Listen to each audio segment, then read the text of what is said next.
রাতেও রাজধানী ছাড়ার হিড়িক, ঈদ করাতে ঝুঁকি নিয়ে ট্রাকে করে বাড়ি যাচ্ছেন নগরবাসী। জনস্রোত ঠেকাতে আজ থেকে শিমুলিয়া পাটুরিয়ায় বিজিবি মোতায়েন।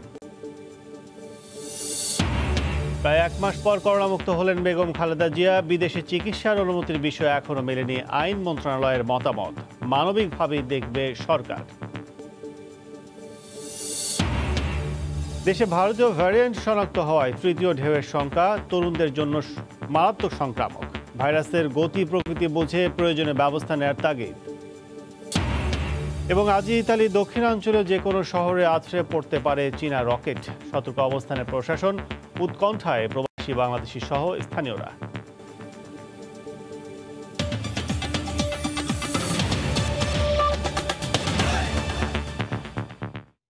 ভোরের সময়ের সঙ্গে আছি আমি কাজল আব্দুল্লাহ। দিন পেরিয়ে রাত, তবু কমেনি মানুষের ঢল। সরকারি নিষেধাজ্ঞা অমান্য করে ঝুঁকি নিয়ে ট্রাকে করে ঈদ করতে রাজধানী ছাড়ছে নগরবাসী। দূরপাল্লার বাস রাতেও চলাচল করেছে বিভিন্ন রুটে। কয়েকগুণ অতিরিক্ত ভাড়ায় যাত্রী নিয়ে ছেড়ে যাচ্ছে গন্তব্যে। দিনে ফেরি চলাচল বন্ধ থাকায় রাতে ঢাকা ছাড়ার চাপ বাড়ে সড়কে। পুলিশ বলছে, আইন অমান্য করে যাত্রী পরিবহন করলেই নেওয়া হচ্ছে আইনের আওতায়। প্রিয়জনের সাথে ঈদ উদযাপন করতেই হবে। দিনে ফেরি চলাচল বন্ধ, তাই রাতে সড়কে ঘরে ফেরা মানুষের ভিড়। গাবতলী থেকে কোনো প্রকার দূরপাল্লার পরিবহন না গেলেও ব্রিজ পার হলেই প্রস্তুত ট্রাক। জীবনের ঝুঁকি নিয়েই চেপে বসেছেন সাধারণ মানুষ।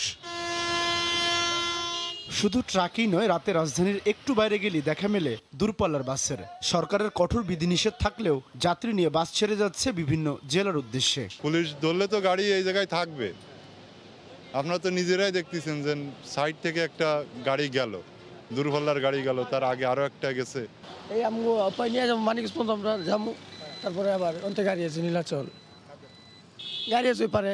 বাংলাদেশের কোথাও তো লকডাউনের কোনো বালাই নাই, কোনো জায়গায় লকডাউন আছে? আপনি নিউ মার্কেট যান, অবস্থা দেখেন। আমাদের তো সব বন্ধ, ক্যাম্পাস বন্ধ, তো আমরা এখান থেকে কি করবো? ফ্যামিলি তো আছে। ঈদ করতে যেতেছি, হয়তো দেখা গেলে আমরা কষ্ট করে যেতেছি, মেয়ে ছেলে পিলাকে তো খাওয়াটা তো দেওয়া লাগবে। সড়কে পরিবহন সংকটে বেড়েছে দালাল চক্র। ট্রাকে বা মাইক্রোবাসে তুলে দেওয়ার বিনিময়ে আদায় করছে টাকা। অন্যদিকে ব্যক্তিগত গাড়ি, কখনো কখনো সরকারি দপ্তরের স্টিকার লাগিয়ে মাইক্রোবাসে করে যাত্রী পরিবহন করা হচ্ছে। কয়েকগুণ অতিরিক্ত ভাড়া নিয়ে রাজধানী ছাড়ছে এসব পরিবহন। সেখানেও নেই স্বাস্থ্যবিধি। মাল তো রাইখা যায় ঢাকায়, তখন গাড়িটা খালি যায়, তখন যদি একজন নিতে পারি 500 টাকা হইলো। এই এর আগের টাকা যে এই বিদেশি ভরে না 500 টাকা এমন ভাবে যাচ্ছি যাতে করে মনে করেন যে মানুষ এত হয়রানি যা বলার ভাষা নাই। সড়কে বিভিন্ন পয়েন্টে আইন শৃঙ্খলা বাহিনীর তৎপরতা। যাত্রী নিয়ে ঢাকা ছাড়ার সময় কিছু কিছু পরিবহনকে নেওয়া হচ্ছে আইনের আওতায়। গণপরিবহন চলতেছে না, এই সুবিধাটা নিচ্ছে, অ্যাডভান্স নিচ্ছে যে আপনার হাইয়েস্ট প্রাইভেট কার। স্বাস্থ্যবিধির তোয়াক্কা না করেই যাত্রী ওঠানামা করাচ্ছে, ব্যবস্থা নিচ্ছে। কিছু গাড়ি ডাম্পিং গেছে। গত বৃহস্পতিবার মহানগরের ভেতরে গণপরিবহন চালু হলেও বন্ধ রাখা হয় দূরপাল্লার পরিবহন। সাদাত রহমতুল্লাহ, সময় সংবাদ, ঢাকা। এদিকে গতকাল ফেরি বন্ধের সিদ্ধান্ত নিলেও হাজার হাজার যাত্রীর চাপে একে একে 5টি ফেরি ছাড়তে বাধ্য হয় ঘাট কর্তৃপক্ষ। ঘরমুখী মানুষের ঢল ঠেকাতে আজ থেকে ফেরিঘাটে মোতায়েন করা হয়েছে বিজিবি। এভাবেই লাশবাহী গাড়ি আর জরুরি রোগী বহনকারী অ্যাম্বুলেন্স নিয়ে ফেরিঘাটে ভিড়তেই হুমড়ি খেয়ে পড়েন ঘরমুখো মানুষ। শনিবার সকাল থেকেই যাত্রীদের এমন উপচে পড়া ভিড় ছিল ফেরিঘাটগুলোতে। করোনা সংক্রমণ বা স্বাস্থ্য ঝুঁকির তোয়াক্কা না করেই যে যেভাবে পারছেন ফেরিতে উঠে জায়গা করে নিচ্ছেন। এতে ব্যাহত হয়েছে জরুরি সেবার গাড়ি পরিবহনও। সংক্রমণ বাড়বে, যে গাড়ি ঘোড়া চলে যা সবই তো চলে, সব বন্ধ। খামুকে এখানে থেকে আমাদের বাসা সাতক্ষীরা, আমরা সেখানে ঈদ করবো, বউ বাচ্চা কাচ্চা মা বাবা সবাইকে নিয়ে। গতকালকের থেকে আমরা এসে দেখতেছি আপনার প্রাইভেট, মাইক্রো এবং যাত্রী ট্রাক ওঠানোর তো কোনো রাস্তা নেই। ঈদে করোনার সংক্রমণ রোধে সরকার ফেরি চলাচল বন্ধ করলেও জরুরি সেবার নামে যে ফেরিগুলো চলছে তাতেই এমন যাত্রী চাপ। তবে বিশেষজ্ঞরা বলছেন, করোনার সংক্রমণ রোধে জনগণকে ঘরে না রাখা গেলে স্বাস্থ্য ঝুঁকি বাড়তেই থাকবে। বেলা যত গড়াতে থাকে বেসামাল হতে থাকে ঘাট পাড়ের দৃশ্য। জনস্রোত নামে ঘাট এলাকায় শত ভোগান্তি যেন পথ রুখতে পারছে না ঈদে বাড়ি ফেরা যাত্রীদের। অবশেষে যাত্রীদের চাপ সামলাতে মানবিক দিক বিবেচনায় শিমুলিয়া বাংলাবাজার ফেরিঘাট থেকে 5টি ফেরি ছাড়ার সিদ্ধান্ত নেয় কর্তৃপক্ষ। কক্সবাজার মরিচা থেকে, ওখান থেকে আসছে হলো চট্টগ্রাম থেকে কুমিল্লা থেকে যাত্রাবাড়ি। এখন আমি যাবো হলো ভাঙ্গা। কুয়াকাটা পর্যন্ত যাইতে আমার মনে হয় 7 থেকে 8 হাজার টাকা খরচ হয়ে যাবে। কিন্তু আমি যে ভাড়া যাইতে পারতাম আপনার 600 থেকে 700 টাকায়। গাড়ি থাকলে আমার সবার জন্য ভালো হতো, এইভাবে মনে করেন আইসি একটা জানের একটা রিস্ক নিয়েছি। আমাদের কোম্পানি ছুটি দিয়ে দিচ্ছে সবাইকে, থাকার মতো জায়গা যেহেতু ওখানে নাই, প্রবলেম। দিনে তো ফেরি চলবে না, এই জন্য রাত্রে কষ্ট করে আসছি, বাড়ি তো যাইতেই হবে, বছরের একটা দিন। দিন শেষে সন্ধ্যায়ও জনস্রোত দেখা যায় ঘাট এলাকায়, আর রাতের পণ্য পরিবহনের ফেরিগুলোতেও ছিল অতিরিক্ত যাত্রীচাপ। করোনা মহামারীর মাঝে মানুষের বাড়ি ফেরা ঠেকাতে ফেরিঘাটে মোতায়েন করা হয়েছে বিজিবি। সময় সংবাদ, শিমুলিয়া, মুন্সিগঞ্জ। এই মুহূর্তে পাটুরিয়া ঘাট এলাকায় আছেন সহকর্মী ইউসুফ আলী, সরাসরি যাচ্ছে তার কাছে। ইউসুফ। কাজল, তো আসলে পাটুরিয়া দৌলতদিয়া রোডে এই সকালেই কিন্তু যে অবস্থার সৃষ্টি হয়েছে তা কিন্তু মানুষের ঘরে ফিরছে। তো রাতের দিক দিয়ে কিন্তু আসলে এই চাপটা আরও বেশি ছিল। তো যেহেতু ঘোষণা হয়েছে যে ঘাট এলাকায় বিজিবি মোতায়েন করা হয়েছে, সেই ক্ষেত্রে আমরা কিন্তু ভোর থেকেই রয়েছি, আমরা দেখছি। তো আমি জেলা প্রশাসন সাহেবের সাথে কথা বলেছি, মানিকগঞ্জের SM ফেরদৌসের সাথে। তিনি আমাকে জানিয়েছে যে এটা আসলে 3 প্লাটুন বিজিবি মোতায়েন করা হয়েছে এই পাটুরিয়া দৌলতদিয়া নোটের আসলে যে মানুষের ঢল, ঘরে ফেরা মানুষের ঢল ঠেকানোর জন্যে। সেই ক্ষেত্রে কিন্তু মুখপথ আর কি মানিকগঞ্জের যে ঢোকার যে পথগুলো রয়েছে, প্রধান পথ, তার পথ অর্থাৎ সিঙ্গারের যে ধল্লা, সেখানে 1 প্লাটুন, এবং মানিকগঞ্জের যে 12 বাড়িয়া, যেখান থেকে মানিকগঞ্জের ঢাকার যে মহাসড়ক শুরু, সেখানে আসলে 1 প্লাটুন, এবং পাটুরিয়া ঘাটে 1 প্লাটুন বিজিবি মোতায়েন করা হবে। তবে আমি সময়টা জানতে চেয়েছিলাম, তিনি বলেছেন ঠিক 6টার থেকে 7টার মধ্যে তারা মোতায়েন হয়ে যাবে। তো এখন পর্যন্ত কিন্তু আমার চোখে তাদের দেখিনি, তবে মোতায়েন হবে বলে আমাকে নিশ্চিত করেছেন। তো সেই ক্ষেত্রে কিন্তু এই ঘোষণার পর থেকেই যাত্রীর সংখ্যা একটু কমে এসেছে। যদি আমি বলি তারপরেও তো এই যে মুখপথ, তারপরেও কিন্তু আঞ্চলিক মহাসড়ক ফাঁকাই রয়েছে, অর্থাৎ যে বরঙ্গাল এবং টাঙ্গাইল একটা আঞ্চলিক মহাসড়ক রয়েছে। আমি যাত্রীদের সাথে কথা বলছি বলে তারা সেই বিজিবির ভয়ে কিন্তু রাত্রে সেই বরঙ্গাল এবং টাঙ্গাইলটা আঞ্চলিক মহাসড়ক হয়ে কিন্তু এই ঘাটে এসেছে, অর্থাৎ ওই জায়গাটা কিন্তু এখনও ফাঁকা রয়েছে। আর যদি আমি বলি যে সেই ক্ষেত্রে কর্তৃপক্ষের সিদ্ধান্ত খুবই ফলশ্রুত, যদি সেটা বাস্তবায়ন হয় তা এবং কি সঠিকভাবে তো যদি কাজ করতে হয়, তাহলে কিন্তু ভাইরাস সংক্রমণের যে বিষয়টা আশঙ্কা তা কিন্তু কমে আসবে।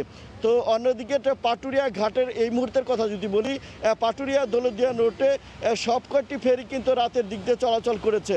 6টার সময় থেকে কিন্তু এখন সবগুলো ফেরি বন্ধ হয়ে যাচ্ছে, অর্থাৎ দৌলতদিয়া প্রান্ত থেকে যে ফেরিগুলো পাটুরিয়া ঘাটে এসে নঙ্গর করছে, এই ফেরিগুলোকে কিন্তু আউট করে দেওয়া হচ্ছে এবং সেইটা এবং নঙ্গর করে রাখা হবে।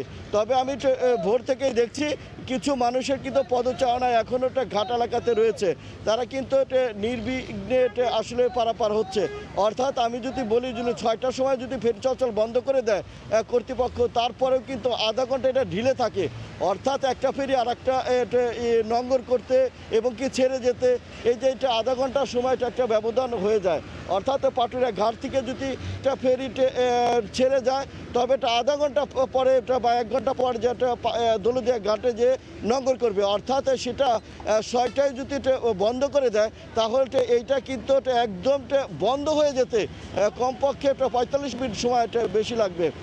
তবে সেই ক্ষেত্রে কিন্তু পাটুরিয়া দৌলতদিয়া নোটে এটা শুধু বিজিবি নয়, বিজিবির পাশাপাশি আজকে বেশ সংখ্যক পুলিশও মোতায়েন থাকবে বলে জেলা পুলিশ আমাকে জানিয়েছে। সব কিছু মিলিয়ে পাটুরিয়া দৌলতদিয়া নোটে আর আরিচা কাজিরহাট নোটে মোট 20টি ফেরি রয়েছে। এই ছিল কাজল আমার কাছে পাটুরিয়া ঘাট থেকে সর্বশেষ অবস্থা। পাটুরিয়া ঘাট থেকে ফেরি চলাচলের সবশেষ খবর জানাচ্ছিলেন ইউসুফ আলী। এখনও গবেষণা পর্যায়ে থাকা করোনার ভারতীয় ধরন তরুণদের জন্য মারাত্মক সংক্রামক, দ্রুত অবনতি ঘটাচ্ছে রোগীরও। বিশেষজ্ঞরা বলছেন ব্যাপকভাবে ছড়িয়ে পড়লে দেশে তৃতীয় ঢেউয়ের শঙ্কা রয়েছে। ভাইরাসের গতি প্রকৃতি বুঝে প্রয়োজনীয় ব্যবস্থা নিতে সারা দেশ থেকে নমুনা নিয়ে জিনোম সিকোয়েন্সের ওপর জোর দিচ্ছেন তারা। ফারুক ভূঁইয়া, রবিনের রিপোর্ট। প্রতিনিয়ত রূপ বদলানো করোনা ভাইরাসের ভারতীয় ধরনের হানা এখন দেশেও। ডাবল মিউটেন্ট হিসেবে পরিচিত পাওয়া এই ধরন শুরু থেকেই বিশেষজ্ঞদের আগ্রহের কেন্দ্রে। এখনও উপসংহারে পৌঁছানোর মতো তথ্য না মেলা ভারতীয় ধরনকে বিবেচনা করা হচ্ছে ভেরিয়েন্ট অফ ইন্টারেস্ট হিসেবে।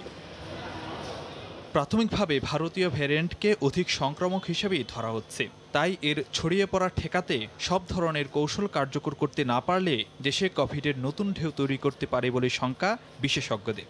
ভেরিয়েন্ট পাওয়াটা এক সময়ের ব্যাপার ছিল, কারণ ভারত থেকে আমাদের বাংলাদেশের অনেক যাত্রী তারা ফিরছেন। ব্রিটেনের বিজ্ঞানীরা বলছে যে এটা সংক্রমণটা দ্রুত ছড়াচ্ছে। ভেরিয়েন্ট হোক বা না হোক, যেহেতু আমাদের প্রতিবেশী দেশে স্থল বেষ্টিত তিন দিকে, সেই দেশে অনেকাংশে সংক্রমণ ছড়াচ্ছে, আমাদের জন্য তো অবশ্যই উদ্বেগজনক। ভারতীয় ভেরিয়েন্ট মৃত্যুটা কম বয়স্কদের মধ্যে বেশি হচ্ছে, যেহেতু সাউথ আফ্রিকার মতো। মহিলাদের মধ্যে বেশি হচ্ছে। আগের ভেরিয়েন্টটাতে মহিলাদের খুব কম ছিল এবং এই রোগীগুলো খুব তাড়াতাড়ি খারাপ হয়ে যাচ্ছে। 3-4 দিন, 5 দিন, 7 দিনের মধ্যে ওদের অক্সিজেন স্বল্পতা শুরু হয়ে গেছে। এটার কারণে একটা তৃতীয় ঢেউ আসাটা অসম্ভব নয়।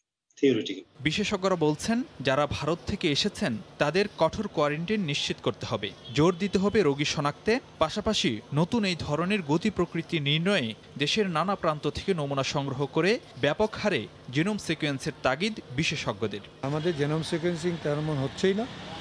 এখন আমাদের এখানে বেশি দেওয়া দরকার জিনোম সিকোয়েন্সিংয়ের জন্য।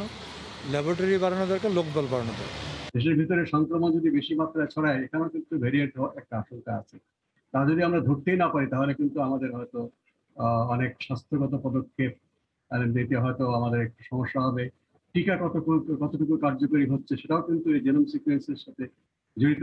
বর্তমানে দেশের কোভিড পরিস্থিতি কিছুটা উন্নতির দিকে থাকলেও স্বাস্থ্যবিধির ক্ষেত্রে বিন্দুমাত্র ছাড় দেওয়ার অবকাশ নেই বলছেন বিশেষজ্ঞরা। ফারুক ভূঁইয়া, রবিন, সময় সংবাদ, ঢাকা। ভারত ফেরত 16 নাগরিকের নমুনা সংগ্রহ করে 6 জনের দেহে মিলেছে ভারতীয় ভ্যারিয়েন্ট। এর মধ্যে 2 জনের দেহে ডাবল মিউট্যান্ট এবং 4 জনের দেহে কাছাকাছি ধরন শনাক্ত হয়েছে। বিষয়টি নিয়ে উদ্বিগ্ন খোদ স্বাস্থ্য অধিদপ্তর। এদিকে দেশে করোনায় একদিনে আরও 45 জন মারা গেছেন, শনাক্ত হয়েছেন 1285 জন।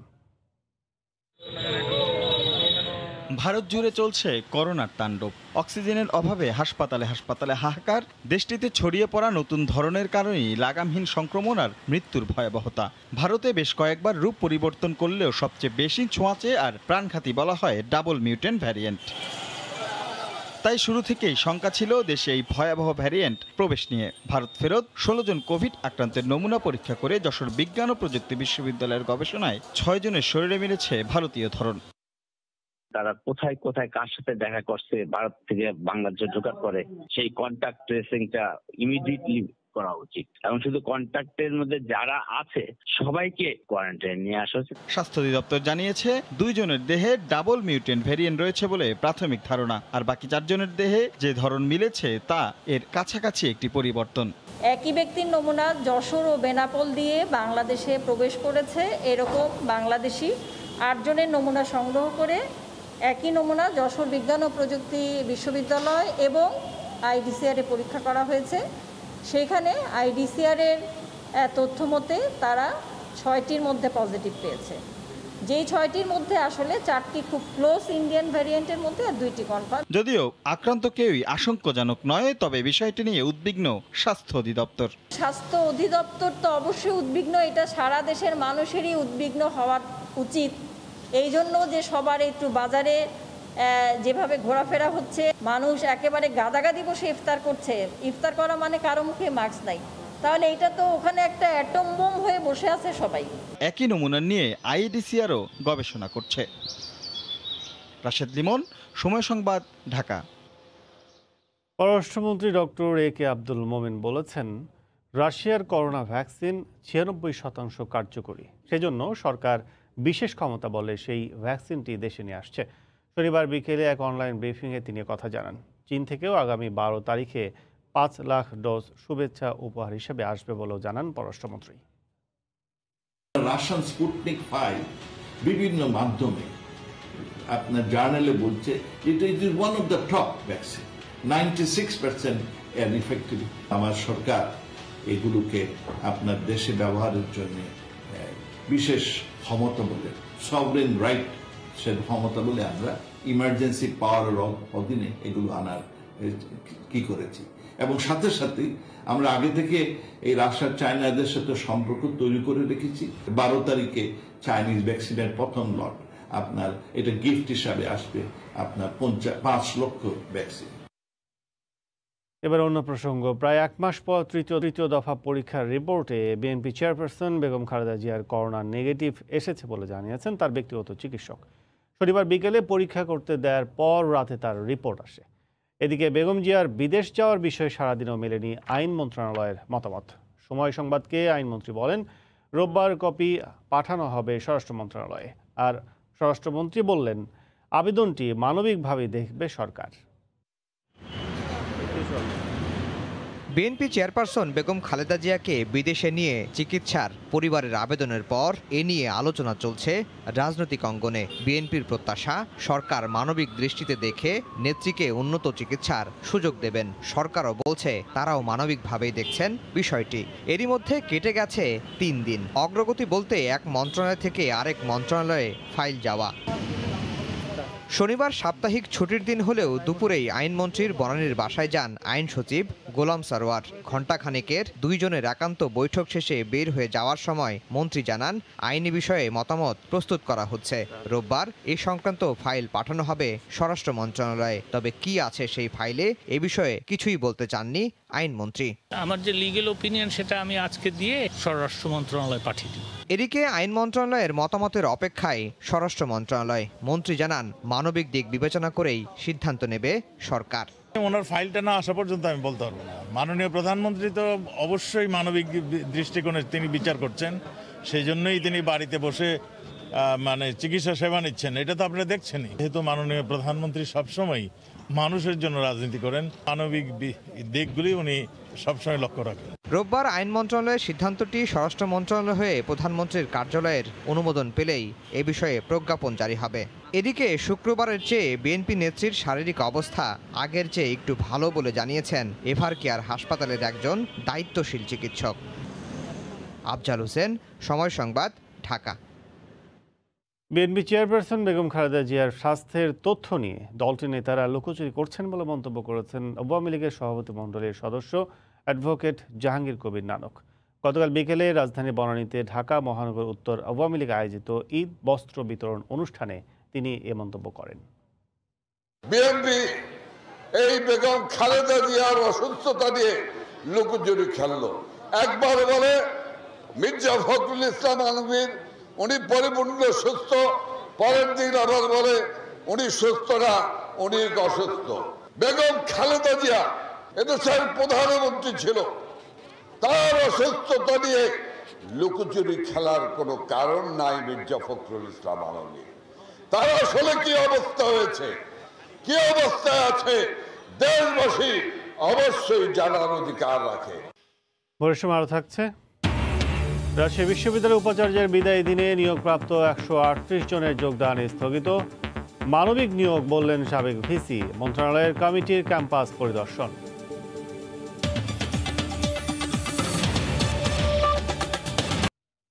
রাজশাহী বিশ্ববিদ্যালয়ের বিদায়ী উপাচার্যের তড়িঘড়ি নিয়োগ ঘটনা তদন্ত শুরু করেছে শিক্ষা মন্ত্রণালয়ের গঠিত তদন্ত কমিটি। অ্যাডভোকেট নিয়োগের 138 জনের নিয়োগ স্থগিত করেছে কর্তৃপক্ষ। এই নিয়োগকে মানবিক নিয়োগ বলছেন সদ্য সাবেক উপাচার্য। আর নিয়োগ কাণ্ড উপাচার্যের বিরুদ্ধে অনিয়মের অভিযোগ তুলে সুষ্ঠু বিচার চেয়েছেন বিশ্ববিদ্যালয়ের দুর্নীতি বিরোধী শিক্ষক নেতারা। তথ্য উপাত্ত বিশ্লেষণ শেষেই নির্ধারিত সময়ে প্রতিবেদন জমা দেওয়া হবে বলে জানিয়েছে তদন্ত কমিটি। আব্দুল সালামের ক্যামেরায় রাকিবুল হাসানের রিপোর্ট। রাজশাহী বিশ্ববিদ্যালয়ের উপাচার্য অধ্যাপক আব্দুস সোবহান বিদায়ী দিনে নিয়োগ পাওয়াদের তালিকায় ছিলেন তার পারিবারিক নাপিত, মালিক, কাঠমিস্ত্রি ও শিক্ষকদের স্বজনরা। শিক্ষা মন্ত্রণালয়ের স্থগিত আদেশ থাকার পরও নিয়োগ কার্যক্রমকে অবৈধ ঘোষণা করে মন্ত্রণালয়ের গঠন করা তদন্ত কমিটি শনিবার বিশ্ববিদ্যালয়ে এসে এই কার্যক্রমের সঙ্গে জড়িতদের সাক্ষাৎকার নেওয়া শুরু করেন। এতে উপাচার্য কার্যালয়ে উপস্থিত হয়েছিলেন বিভিন্ন দপ্তর প্রধান, সেদিনের ঘটনায় চাকরির ফাইল স্বাক্ষরকারী ও ফাইল বহনকারীরাও এসেছিলেন। আলোচিত বিদায়ী ভিসি অধ্যাপক আব্দুস সোবহান ও তার জামাতা। আমি শুধুমাত্র স্যারের নিয়োগ আদেশ যেটা ছিল সেই আদেশের সাথে নিয়োগপত্র শুধু মিলিয়ে দেখছি যে সংখ্যাটা ঠিক আছে কিনা আর নামগুলো ঠিক আছে কিনা দেখে আমি শুধুমাত্র স্বাক্ষরের জন্য ইউসুফ আলী স্যারের কাছে দিয়েছি। এই পর্যন্তই আমার কাজ শেষ। সাক্ষাৎ শেষে বেরিয়ে যাওয়ার সময় বিদায়ী ভিসি আব্দুস সোবহান সাংবাদিকদের বলেন, বিশ্ববিদ্যালয়ের প্রয়োজনে মানবিক কারণেই এই নিয়োগ দিয়েছেন। দাবি করেন, শুধু ছাত্রলীগের কর্মী এবং আওয়ামী পরিবারের সদস্যদের মধ্যে যারা চাকরির যোগ্য তারাই এই নিয়োগ পেয়েছেন। যারা ডিজার্ভ করে তারা এই নিয়োগটা পেয়েছে। আমি মানবিক কারণে তাদের জীবনযাত্রা আর কি যেভাবে ব্যাহত হয়ে যাচ্ছিল, আমি মনে করি যে এই নিয়োগটা তাদের প্রাপ্য। বিশ্ববিদ্যালয়ের দুর্নীতি বিরোধী শিক্ষক সমাজের প্রতিনিধিরা তদন্ত দলের সঙ্গে দেখা করে নিয়োগ কাণ্ড ছাড়াও বিভিন্ন সময় উপাচার্যের অনিয়ম তুলে ধরেন। যা আমরা জানি এবং যাকে যাকে দায়ী মনে করি তাদের সকলের কথাই বলেছি। আমরা যার কিছু প্রতিবাদ করেছি নানাভাবে আজকে 2টি বছর ধরে, সেই বিষয়গুলি নিয়েই আমাদের সাথে কথা হয়েছে, সেই কথাগুলির উত্তর দিয়েছে। তদন্ত কমিটির আহ্বায়ক জানান, তথ্য উপাত্ত বিশ্লেষণ করে নির্ধারিত সময়ের মধ্যেই প্রতিবেদন দাখিল করা হবে। আমরা বিষয়গুলো বিশ্লেষণ করব, অ্যানালাইসিস করব এবং আমরা একটা সুষ্ঠু তদন্ত রিপোর্ট আমরা জমা দেব। গত বৃহস্পতিবার ভিসির মেয়াদ শেষের দিন অ্যাডহক ভিত্তিতে একসাথে 138 জনকে নিয়োগ দেওয়া হয়। এর আগে গত 15 ডিসেম্বর সব ধরনের কার্যক্রম স্থগিত রাখার নির্দেশ দিয়ে উপাচার্য বরাবর চিঠি পাঠিয়েছিল শিক্ষা মন্ত্রণালয়। রাকিবুল হাসান, সময় সংবাদ, রাজশাহী। ভোরের সময় আরও থাকছে।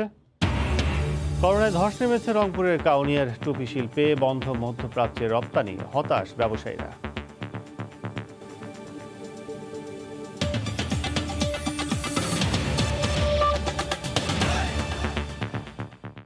পটুয়াখালীতে আশঙ্কাজনক হারে বাড়ছে ডায়রিয়ার আক্রান্তের সংখ্যা। এখন পর্যন্ত বিভিন্ন হাসপাতালে চিকিৎসাধীন 201 জন রোগী। হাসপাতাল কর্তৃপক্ষ জানায়, প্রচণ্ড গরম ও লবণাক্ত নদীর পানি ও বাইরের খাবার খাওয়ায় ডায়রিয়ার প্রকোপ বেড়েছে। তবে সদর হাসপাতালের ডায়রিয়া বিভাগে 15টি বেডের বিপরীতে চিকিৎসা নিচ্ছেন 46 জন। মেঝে কিংবা বারান্দাতেও বেড ফেলে চিকিৎসা নিচ্ছেন অনেকে। এ পর্যন্ত জেলায় 10,329 জন ডায়রিয়া আক্রান্ত হয়েছেন আর মারা গেছেন 6 জন।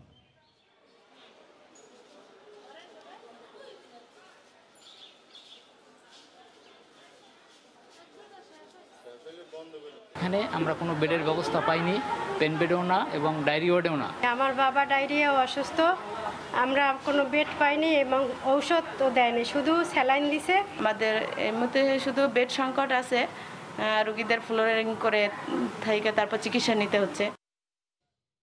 করোনা সংক্রমণের ঝুঁকি উপেক্ষা করে শেষ মুহূর্তের ঈদ কেনাকাটায় ভিড়ে ঠাসা রাজধানীর শপিং মল ও দোকানপাট। ক্রেতাদের চাপ থাকায় সরকারের বেঁধে দেওয়ার সময়ের পরও চলছে কেনাকাটা। ভিড়ের চাপে উধাও স্বাস্থ্যবিধি, এজন্য একে অপরকে দুষছেন ক্রেতা বিক্রেতা। জমজমাট বাজারে প্রায় সব পণ্যের দাম চড়া বলে মত ক্রেতাদের। এরপরও ব্যবসায়ীদের দাবি পূরণ হচ্ছে না প্রত্যাশা।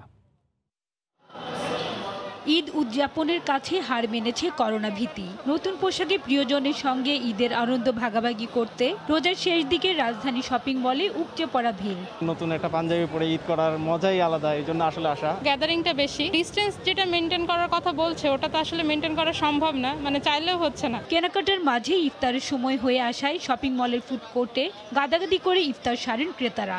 সংক্রমণ রোধে স্বাস্থ্যবিধি মানার কড়াকড়ি থাকলেও মানছেন না কেউ।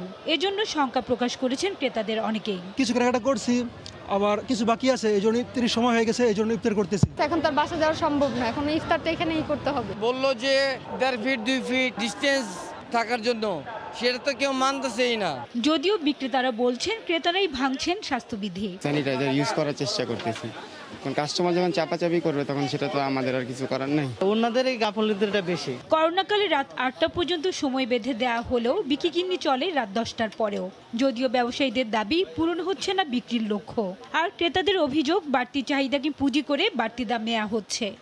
26 রমজান বেচা বিক্রিটা আমাদের খুবই কম, প্রাইসগুলো বেশি। দোকান বন্ধ থাকার কারণে যে ক্ষতিটা হয়েছে তারা মনে হয় দামটা বৃদ্ধি করে নিয়ে সেটা পোষায় নিতেছে। রোজার শেষ দিকে তো এখন মানে যা এক্সপেক্ট করছে তা থেকে বেশি দিয়ে আমাদের পে করতে হয়েছে।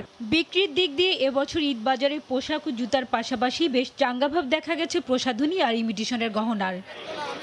হাজিরা শিউলি, সময় সংবাদ, ঢাকা। ভারতীয় ট্রাক চালকদের মাধ্যমে যাতে কোনোভাবে দেশে করোনা সংক্রমণ না ছড়ায় তার জন্য বিভিন্ন প্রতিরোধমূলক ব্যবস্থা গ্রহণ করেছে বেনাপোল স্থলবন্দর কর্তৃপক্ষ। বেনাপোল বন্দরে প্রবেশের আগ মুহূর্তে ট্রাকে জীবাণুনাশক স্প্রে ও চালকদের স্বাস্থ্য পরীক্ষা করা হচ্ছে। বন্দরে প্রবেশকারীদেরও স্বাস্থ্যবিধি মানতে বিভিন্ন নির্দেশনা দেওয়া হয়েছে। সংক্রমণ রোধে কাজ করছে বন্দরের নিরাপত্তা সংস্থা ও আনসার সদস্যরা। বন্দর কর্মীদের পাশাপাশি করোনা সংক্রমণ রোধে সীমান্তে কাজ করছে বর্ডার গার্ড, বিজিবি। চলমান লকডাউনের মধ্যে দেশে শিল্প কারখানায় উৎপাদন ও সরবরাহ সচল রাখতে বেনাপোল বন্দরকে লকডাউনের আওতামুক্ত রাখা হয়েছে। রাজধানীর কামরাঙ্গীরচরে 3টি ওয়ার্ডে নিম্ন আয়ের 1500 পরিবারের মাঝে ঈদ সামগ্রী বিতরণ করা হয়েছে। শনিবার সকালে আওয়ামী লীগ নেতা অ্যাডভোকেট কামরুল ইসলাম এমপির পক্ষে এগুলো বিতরণ করা হয়। ঈদ উল ফিতর উপলক্ষে আওয়ামী লীগ নেতা অ্যাডভোকেট কামরুল ইসলাম এমপির পক্ষে কামরাঙ্গীরচর থানার 55, 56 ও 57 নম্বর ওয়ার্ডের 1500 পরিবারকে ঈদ সামগ্রী বিতরণ অনুষ্ঠানের আয়োজন করা হয়। ভার্চুয়ালি যুক্ত হয়ে ভবিষ্যতেও অসহায়দের মাঝে সহায়তা অব্যাহত রাখার কথা জানান তিনি। যাতে এই নিম্ন আয়ের মানুষ ছেলে মেয়ে নিয়ে ঈদ উপভোগ করতে পারে, একটু ভালো খেতে পারে, তার জন্য আমরা চাল, পোলার চাল, তেল, আমরা সেমাই এবং গরম মশলা, বিভিন্ন ঈদ সামগ্রী আমরা ঈদের জন্য আমরা তাদের কাছে বিতরণ করছি। আমরা 3টি ওয়ার্ডে 1500 লোককে আমরা এই ঈদ সামগ্রী, ঈদের জন্য এই সামগ্রী আমরা বিতরণ করব। এদিকে মহামারীকালে ঈদ সামগ্রী হাতে পেয়ে খুশি নিম্ন আয়ের মানুষ। টাকা দিছে, মুরগি দিল, তারপরে সময় বহুত কিছু দিছে। আমাদের সেমাই, মুরগি, কাপড়, চাল, তেল এগুলি সব দিয়েছে। শাড়ি বা মুরগি, এটা আমাদের দেখে অনেক ভালো লাগছে। ভবিষ্যতেও এ ধরনের কার্যক্রম অব্যাহত থাকবে বলে জানায় স্থানীয় নেতারা। রোজিনা রোজি, সময় সংবাদ, ঢাকা। দেশে বিভিন্ন স্থানে প্রধানমন্ত্রীর মানবিক সহায়তার খাদ্য সামগ্রী বিতরণ করা হয়েছে। গতকাল বিকেলে চুয়াডাঙ্গায় কর্মহীন ও দুস্থ 300 মানুষকে নগদ অর্থ ও খাদ্য সহায়তা দেয়া হয়। করোনাকালে চাল, ডাল, তেল সহ বিভিন্ন পণ্য পেয়ে আনন্দিত পরিবারগুলো। অন্যদিকে শরীয়তপুরেও প্রধানমন্ত্রীর পক্ষ থেকে 1000 দরিদ্র পরিবারকে খাদ্য সহায়তা দিয়েছেন পানি সম্পদ উপমন্ত্রী AKM এনামুল হক শামীম। এছাড়া দিনাজপুর, ঝিনাইদহ, মৌলভীবাজার সহ কয়েকটি জেলায় অসহায় মানুষের মাঝে খাদ্য সামগ্রী ও নগদ অর্থ বিতরণ করা হয়েছে।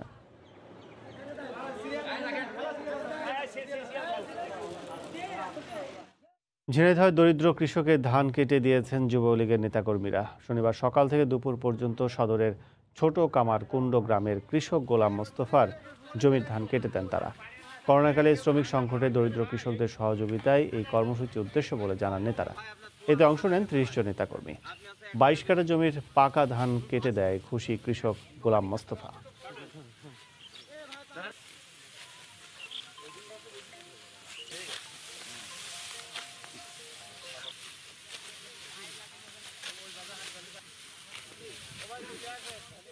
চুয়াডাঙ্গায় মাঠ থেকে পাকা ভুট্টা তোলা হয়েছে আর তা মাড়াইয়ের মেশিন তৈরিতে এখন ব্যস্ত সময় পার করছেন স্থানীয় ইঞ্জিনিয়ারিং ওয়ার্কশপের কারিগররা।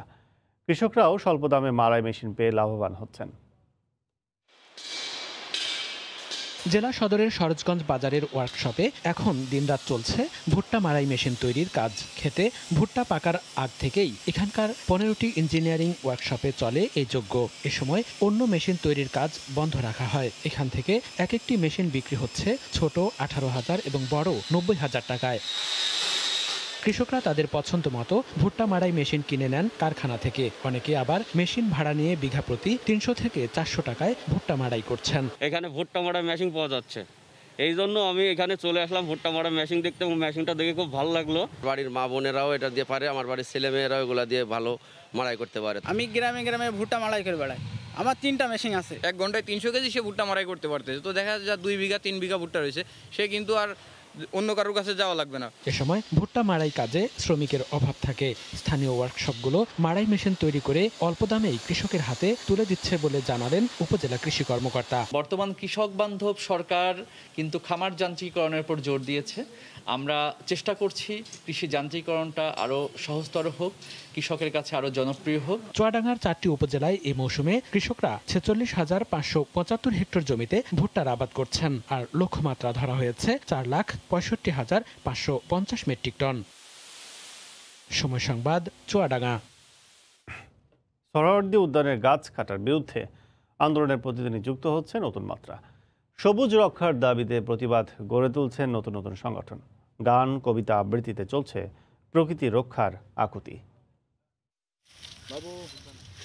লকডাউনে থমকে যাওয়া সময়ে হঠাৎই গাছ কাটার মহোৎসব রাজধানীর বিরল সবুজ অঞ্চল সোহরাওয়ার্দী উদ্যানে। লোকচক্ষুর আড়ালে প্রায় অর্ধশতবর্ষী গাছগুলোর গোড়ায় যখন আঘাত হানছিল করাত, তখন প্রতিবাদ জানান 4-5 জন শিক্ষার্থী। একে একে সেই প্রতিবাদে যুক্ত হয়েছে 10-এর বেশি সংগঠন। সংহতি জানিয়েছেন হাজারো মানুষ। এইভাবে নির্বিচারে গাছ কাটার জায়গাটাকে কোনোভাবে মেনে নেওয়া যায় না। চিত্রকর্মে শুরু করা এই প্রতিবাদে যুক্ত হয়েছে গান, নাটক, আবৃত্তি সহ নানা ধরনের শিল্প মাধ্যম। মাত্র 2 সপ্তাহের ব্যবধানে সামাজিক যোগাযোগ মাধ্যমে ব্যাপক জনসমর্থন পেয়ে আনন্দিত শুরুর দিকের যোদ্ধারা। উদ্যানে একটি বড় জায়গা জুড়ে জারি রেখেছেন তাদের প্রতিবাদ। ডালপালা আছে, এগুলো দিয়েই সুন্দর করে সাজায় যে ইনস্টলেশন শুরু হয়েছে, তারপরে আস্তে আস্তে গান, কবিতা এগুলো যুক্ত হয়ে গেছে। কর্তৃপক্ষ তাদের দাবি মেনে না নিলে সাংস্কৃতিক প্রতিবাদকে প্রতিরোধে রূপ দেওয়ার হুঁশিয়ারিও দিয়েছেন তারা। সবার তো আর প্রতিবাদের ভাষা মিটিং মিছিল না। যদি আমাদের এই সাংস্কৃতিক প্রতিবাদ দিয়ে আটকানো না যায়, তাইলে আমরা আরো কঠোরতম পথ বেছে নেব। অন্যদিকে শনিবারও মানববন্ধন করেছে একাধিক সংগঠন। রেস্তোরাঁর পরিকল্পনা পরিবর্তন ও গাছ কাটা বন্ধ না হলে বড় রকমের কর্মসূচির ঘোষণাও দেবেন বলে জানান তারা। মুক্তিযুদ্ধ মন্ত্রণালয় বলছেন যে 2500 গাছ এখানে রোপণ করা হবে। ঘোষণা দেন যে আগামীকাল গাছ কাটা হবে, আগামী পরশুদিন এই 2500 গাছ এত বড় হয়ে যাবে। যদি বড় হওয়া সম্ভব হয় তাহলে আপনি গাছ কাটার অনুমোদন দেন। সামাজিক যোগাযোগ মাধ্যমে এই আন্দোলনের জনসমর্থন আশার আলো যোগাচ্ছে পরিবেশ প্রেমীদের। আশা করছেন সারা দেশে প্রকৃতি রক্ষার এই আহ্বান ছড়িয়ে পড়বে। আপনারা এগুলো বন্ধ করুন। তাজওয়ার মাহমিদ, সময় সংবাদ, ঢাকা। করোনা ঝুঁকি এড়াতে শিমুলিয়া বাংলা বাজার নৌরুট বন্ধ থাকলেও ঘাট এলাকায় ভিড় করছেন ঈদে ঘরমুখো মানুষ। এই মুহূর্তে মুন্সিগঞ্জের শিমুলিয়া ঘাটে আছেন রিপোর্টার নাসির উদ্দিন উজ্জ্বল। সরাসরি চলে যাচ্ছে তার কাছে। নাসির। কাজল, এই যে ঈদে ঘরমুখো মানুষের চাপ কিন্তু আজও অব্যাহত আছে। আমরা সকালে এসে দেখছি যে হাজার হাজার মানুষ কিন্তু এই ফেরিঘাটে অপেক্ষা করছে, কিন্তু ভোর 6টা থেকে কিন্তু কর্তৃপক্ষ ফেরি চলাচল বন্ধ করে দিয়েছেন। কিন্তু রাতভর কিন্তু 15টি ফেরি এই রুটে চলেছে। এই শিমুলিয়া থেকে বাংলা বাজারে ভোর 6টা পর্যন্ত কিন্তু ফেরি চলাচলের পর আপনারা দেখতে পাচ্ছেন যে নদীতে কিন্তু এই দূরে দূরে ফেরিগুলো নোঙ্গর করে রাখা হয়েছে, ঘাটে কোনো ফেরি নেই। এবং কর্তৃপক্ষ বলছে যে তাদের যে নির্দেশনা, সেই নির্দেশনা অনুযায়ী দিনের বেলা ফেরি চলাচল বন্ধ থাকবে এবং রাতের বেলা পণ্যবাহী যানবাহন সহ যেসব গুরুত্বপূর্ণ বা জরুরি যানবাহন পরিষেবা যেটা তারা বলছেন সেটা পারাপার হবে। সেই কারণে কিন্তু যাত্রীরা এই সকাল থেকে যারা এসছেন তারা কিন্তু এখনো কেউ পার হতে পারেননি। এদিকে যে বিএডব্লিউটিসি একজন কর্মকর্তা আমাদেরকে কিছুক্ষণ আগে জানিয়েছেন যে এখানে কয়েকটি অ্যাম্বুলেন্স, জরুরি অ্যাম্বুলেন্স অবস্থান করছে এবং সেই কারণে কিছু পরেই ফেরি ফরিদপুর নামে একটি ফেরি এখান থেকে মাদারীপুরে বাংলা বাজারের উদ্দেশ্যে রওনা হবে এবং মাদারীপুরে বাংলা বাজারে কিন্তু কুঞ্জলতা একটি ফেরি প্রস্তুত রয়েছে। সেখানে বেশ কয়েকটি অ্যাম্বুলেন্স জরুরি রুগী নিয়ে ঢাকার উদ্দেশ্যে রওনা হওয়ার জন্য তারা সেখানে প্রস্তুতি নিচ্ছে। কিন্তু তারা বলছেন যে এই অতি জরুরি কোনো পরিষেবা ছাড়া কিন্তু তারা দিনের বেলা ফেরি চলাচল করছেন, কোনো রকম ফেরি চলবে না।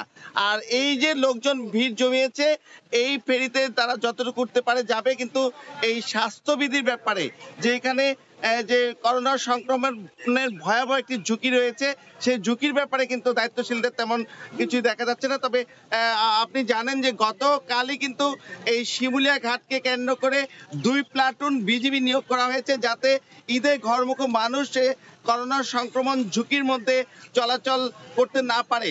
এবং সে কারণে কিন্তু শিমুলিয়া ঘাটের আগেই যে একটা মোড় রয়েছে, শিমুলিয়া মোড় বলে, সেখানে কিন্তু বিজিবি অবস্থান করছে এবং সেখানে বিজিবির পাশাপাশি পুলিশ কিন্তু ব্যারিকেড দিয়েছে। সেখানে কোনো রকম কার বা স্কুটার বা অটোরিকশা এগুলো কিছু কিন্তু প্রবেশ করতে দেওয়া হচ্ছে না। শুধুমাত্র পণ্যবাহী ট্রাকগুলো বা অ্যাম্বুলেন্সগুলোকে প্রবেশ করতে দেওয়া হচ্ছে। আর লোকজন সেই পয়েন্টগুলোতে নেমে পায়ে হেঁটে কিন্তু ঘাটে আসছেন এবং ঘাটে এসে তারা কিন্তু এই যে পদ্মা, সেই পদ্মা পাড়ি দেওয়ার চেষ্টা করছেন। আমরা লক্ষ্য করছি আজকে বেশ কিছু ট্রলারে কিন্তু যাত্রীরা পারাপার হওয়ার চেষ্টা করছেন, যে এই উত্তাল পদ্মা যে 10.5 কিলোমিটার দীর্ঘ পথ পাড়ি দেওয়ার জন্য কিন্তু এই ট্রলারগুলোতে শত শত যাত্রীরা উঠেছেন। এখানকার যে এই মাওয়া পুলিশ ফাঁড়ির ইনচার্জ আমাদের কিছুক্ষণ আগে জানিয়েছেন যে পুলিশ এ পর্যন্ত 5টি যাত্রী সহ ট্রলার আটক করেছে। এর বাইরেও কিন্তু আমরা দেখতে পাচ্ছিলাম যে অনেক বড় বড় ট্রলারগুলো এই পদ্মা পাড়ি দিচ্ছে, কিন্তু এখানে আমরা দেখেছি যে কোস্টগার্ড এবং ফায়ার সার্ভিসের যে স্পিড বোট, রেস্কিউ বোট, তাদেরও টহল দেখেছি, কিন্তু আজকে কিন্তু এই ট্রলারে করে যাত্রী পারাপারের বিষয়টি আমরা লক্ষ্য করছি। তবে এখানে স্পিড বোট, লঞ্চ সবকিছু বন্ধ রয়েছে এবং এই যে বাংলা বাজার শিমুলিয়া নৌ রুট, এখানে কিন্তু বড় 16টি ফেরি রয়েছে, যার মধ্যে 15টি সচল এখন আপাতত, এবং যেটি রাতের বেলা চলেছে, এবং এই সন্ধ্যা 6টা থেকে কিন্তু তারা বলছেন যে 15টি ফেরি চলাচল করবে। কিন্তু এই ফেরিগুলো চলাচলের পরও, রাতভর চলাচলের পরও কিন্তু আমরা দেখেছি কয়েক কিলোমিটার জুড়ে বিভিন্ন পণ্যবাহী ট্রাকের লাইন রয়েছে। এই ট্রাকগুলো কিন্তু পার হতে পারেনি, যে এই যে রাতভর ফেরি চলার পরেও কিন্তু সব এই যে ট্রাক বা যে বিভিন্ন পণ্যবাহী যে যানবাহন রয়েছে সেগুলোকে কিন্তু তারা পার করতে পারেনি, কারণ হচ্ছে চাপ বেড়ে গেছে। আর যাত্রীরা বলছেন যে দূরপাল্লার সকল যে যানবাহন বন্ধ করে দেওয়া হয়েছে, সেই বন্ধ করে দেওয়ার পরে কিন্তু তারা সেই যে লোকজন যারা এসছেন এখানে, তারা বলছেন কয়েক গুণ ভাড়া বেশি দিয়ে ভেঙে ভেঙে অটো রিক্সা, তারপর ব্যাটারি চালিত বিভিন্ন যানবাহন, সিএনজি, মাইক্রোতে করে তারা ট্রাকে করে কিন্তু এই ঘাট পর্যন্ত এসছেন, এবং দূরপাল্লার যানবাহন বন্ধ থাকবার কারণে তাদের কয়েক গুণ ভাড়া বেশি দিতে হয়েছে এবং নানা রকম দুর্ভোগ তারা পুইয়ে এখানে এসছেন। এবং শিশু এবং নারীদের কিন্তু অবস্থা অনেক এখানে ত্রাহি অবস্থা মনে হচ্ছে। তো এই ছিল মুন্সিগঞ্জের শিমুলিয়া ঘাটের সর্বশেষ। কাজল, ঈদে ঘরে ফেরা মানুষের খবর জানাচ্ছিলেন সহকর্মী নাসিরউদ্দিন উজ্জ্বল। এতক্ষণ ছিলাম মুন্সিগঞ্জের শিমুলিয়া ঘাটে। নদী ভাঙনে বিলীন হয়ে যাওয়ার পর ইউরোপ থেকে নতুন তৈরি করে আনা 192টি স্ট্রিঞ্জার পদ্মা সেতুতে স্থাপন শুরু হয়েছে। এর আগে সেতুর কনস্ট্রাকশন ইয়ার্ডে ঘষা মাজা ও রং করে এটি স্থাপন উপযোগী করা হয়। স্ট্রিঞ্জার স্থাপনের ফলে স্ন্যাব বসানোতে নতুন গতি পাচ্ছে। এখন মূল সেতুর অগ্রগতি 93.25 ভাগ এবং সার্বিক অগ্রগতি 85.5%। বিস্তারিত নাসিরউদ্দিন উজ্জ্বলের রিপোর্টে, ক্যামেরায় ছিলেন আবু সাইদ। বাংলাদেশের এগিয়ে যাওয়ার স্মারক এখন পদ্মা সেতু। সেতুর নিচতলায় রেল লাইনে বাকি থাকা 900 মিটার এলাকায় রেলওয়ে স্ল্যাব বসানো হচ্ছে এখন। 2959টি রেলওয়ে স্ল্যাবের মধ্যে 2620 এবং 2917টি রোডওয়ে স্ল্যাবের মধ্যে 2410টি স্থাপন হয়ে গেছে। লুক্সেমবার্গ থেকে আনা প্রতিটি 7.5 মেট্রিক টন নতুন স্ট্রেঞ্জার স্থাপনে ব্যবহার করা হচ্ছে ভারী ভারী যন্ত্র। 24 আওয়ার্সই কাজ হচ্ছে আমাদের। 150 স্ল্যাবের মতো বসলে মডিউল 1 শেষ হয়ে যাবে। দেশি বিদেশি ইঞ্জিনিয়ার প্রকৌশলীরা কাজ দ্রুত গতিতে এগিয়ে নিয়ে যাচ্ছে। সংশ্লিষ্টরা বলছেন 12 গ্রুপে নতুন 48টি স্ট্রেঞ্জার বসছে। 12 সেট স্ট্রেঞ্জার পেইন্টিং এবং ওয়েল্ডিং করে ইরেকশনের কাজ চলমান আছে এবং বাকিগুলো কাজ জুনের মধ্যে কমপ্লিট হয়ে যাবে। প্রতিটি স্প্যানে বসছে 32টি করে স্ট্রেঞ্জার, এরই মধ্যে বসানো হচ্ছে স্ল্যাব। পদ্মা সেতুর 41টি স্প্যানে 1312টি স্ট্রেঞ্জার বসবে, এরই মধ্যে 1168টি বসে গেছে। নতুন স্ট্রেঞ্জারগুলো বসছে মাওয়া প্রান্তের 2 ও 3 নম্বর মডিউলে। মুন্সিগঞ্জের মাওয়া থেকে নাসিরউদ্দিন উজ্জ্বল, সময় সংবাদ। দেশে বাইরের খবর। সুষ্ঠু টিকা কার্যক্রম নীতির মাধ্যমে জার্মানিতে করোনা পরিস্থিতির উন্নতি বেশ লক্ষণীয়। সংক্রমণের হার আগের তুলনায় অনেকটাই কমে আসায় আগামী সপ্তাহ থেকে হোটেল রেস্তোরাঁর বাইরের অংশ খুলে দেওয়ার পরিকল্পনা করছে মার্কেল সরকার। বিস্তারিত বিটু বড়ুয়ার রিপোর্টে। ইউরোপের অন্যান্য দেশের মতো জার্মানিতেও বিভিন্ন দেশ থেকে ছড়িয়ে পড়া করোনার নতুন নতুন ভ্যারিয়েন্ট চোখ রাঙালেও সুষ্ঠু টিকা নীতির কারণে দেশটিতে করোনা পরিস্থিতির উন্নতি বেশ লক্ষণীয়। কঠোর লকডাউন আর নানা বিধিনিষেধে আক্রান্তের সংখ্যা কমতে শুরু করায় আগামী সপ্তাহ থেকে হোটেল রেস্তোরাঁর বাইরের অংশ খুলে দেওয়ার পরিকল্পনা করছে জার্মান সরকার। এমন পরিকল্পনাকে ইতিবাচক হিসেবে দেখছেন দেশটির সাধারণ নাগরিকরা। হোটেল রেস্তোরাঁ সহ ক্ষুদ্র ব্যবসা প্রতিষ্ঠান প্রতিষ্ঠান খুলে দেওয়ার পরিকল্পনা অবশ্যই সময় উপযোগী। তা না হলে সব ব্যবসা প্রতিষ্ঠানগুলোকে বাঁচানো অসম্ভব হয়ে পড়ত। এদিকে 2 ডোজ টিকা নেওয়া সহ করোনার 24 ঘন্টার নেগেটিভ সার্টিফিকেট আছে এমন নাগরিকদের জন্য সীমিত আকারে খুলে দেওয়া হবে জাদুঘর, গ্যালারি সহ অন্যান্য স্থান। সেই সঙ্গে উন্মুক্ত স্থানে প্রাপ্তবয়স্ক সর্বোচ্চ 5 জন এবং শিশুদের ক্ষেত্রে সর্বোচ্চ 20 জন শরীরচর্চার সুযোগ পাবেন বলেও সরকারের পক্ষ থেকে জানানো হয়।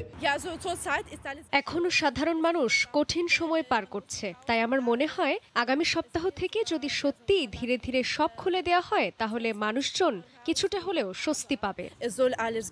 তবে সামনের দিনগুলোতে জার্মানির টিকা কার্যক্রম সুষ্ঠুভাবে সম্পন্ন হলেও আগামী গ্রীষ্মের ছুটি দেশের অভ্যন্তরেই কাটানোর পরামর্শ বিশেষজ্ঞদের। করোনায় বিপর্যস্ত জার্মানির অর্থনীতিকে বাঁচাতে এই মুহূর্তে চলমান লকডাউনের বিধিনিয়মে আরও বেশি শিথিলতা আনার জার্মান সরকারের পরিকল্পনাকে স্বাগত জানিয়েছেন জার্মানির সাধারণ ব্যবসায়ীরাও। জার্মানির বার্লিন থেকে বিট্টু বড়ুয়া, সময় সংবাদ। জার্মানির কোলনে টিকাদান কেন্দ্র হিসেবে বেছে নেওয়া হয়েছে শহরটির কেন্দ্রীয় মসজিদকে। তবে মসজিদটিতে কেবল মুসলমানদের নয়, টিকা দেওয়া হচ্ছে ধর্ম বর্ণ নির্বিশেষে সবাইকে। শনিবার আগে আসলে আগে পাবেন ভিত্তিতে শহরটিতে শুরু হয় অক্সফোর্ড অ্যাস্ট্রাজেনেকার টিকাদান কর্মসূচি। মসজিদের বাইরে লম্বা লাইন, পুরুষদের পাশাপাশি একে একে ভেতরে প্রবেশ করছেন নানা বয়সী নারীরাও। দেখে অবাক লাগলেও জার্মানির কোলন শহরের কেন্দ্রীয় এই মসজিদের বাইরের এই লম্বা লাইন করোনার টিকা নেয়ার জন্য।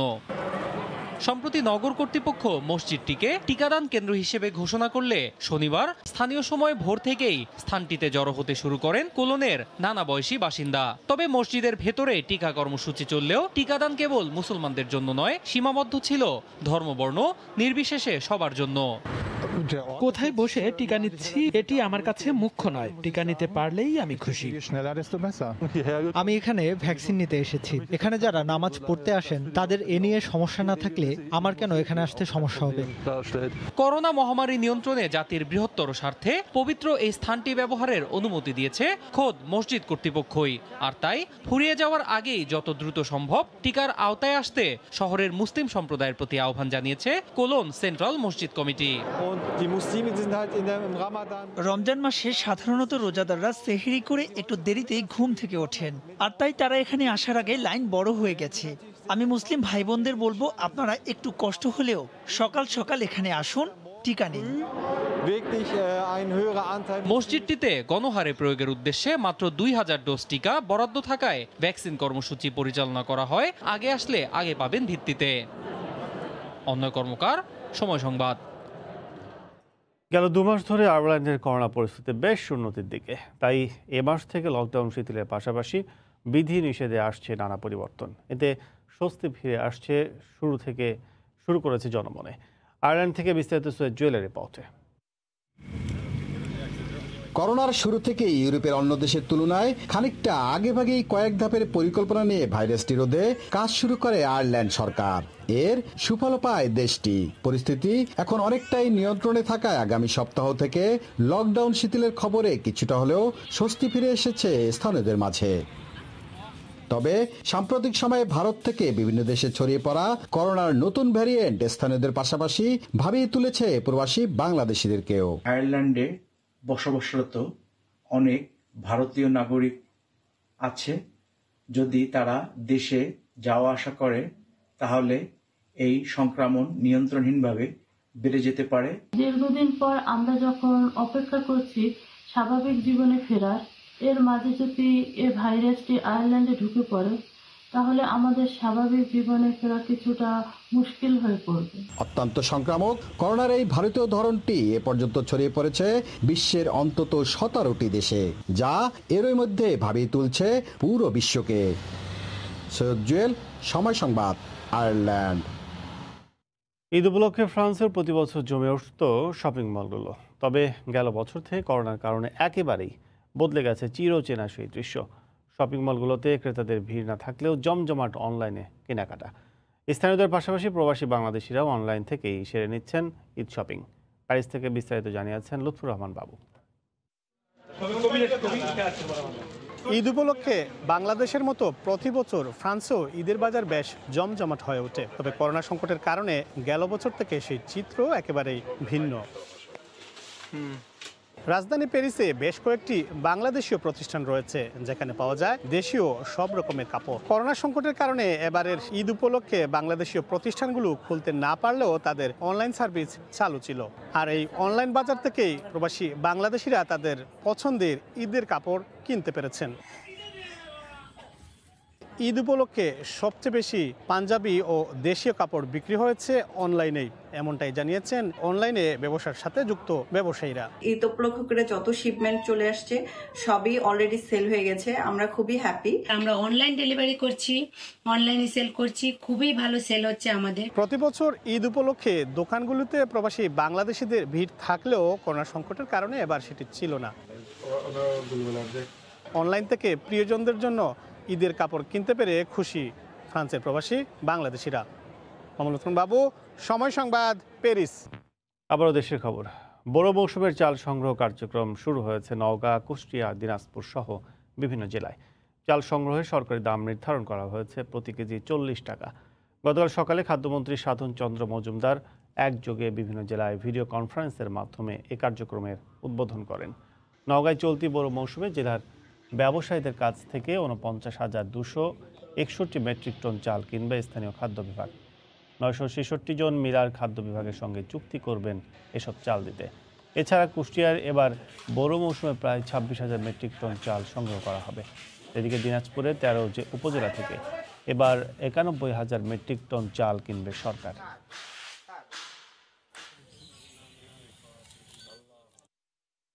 সারা বাংলাদেশের এই মৌসুমের বড় চাল সংগ্রহ উদ্বোধন ঘোষিত হয়ে গেল। আমাদের কুষ্টিয়া জেলায় বরাদ্দ এসেছে সিদ্ধ চালের 34,446 মেট্রিক টন, সদর উপজেলায় 26,000 টনের কিছু বেশি বরাদ্দ এসছে।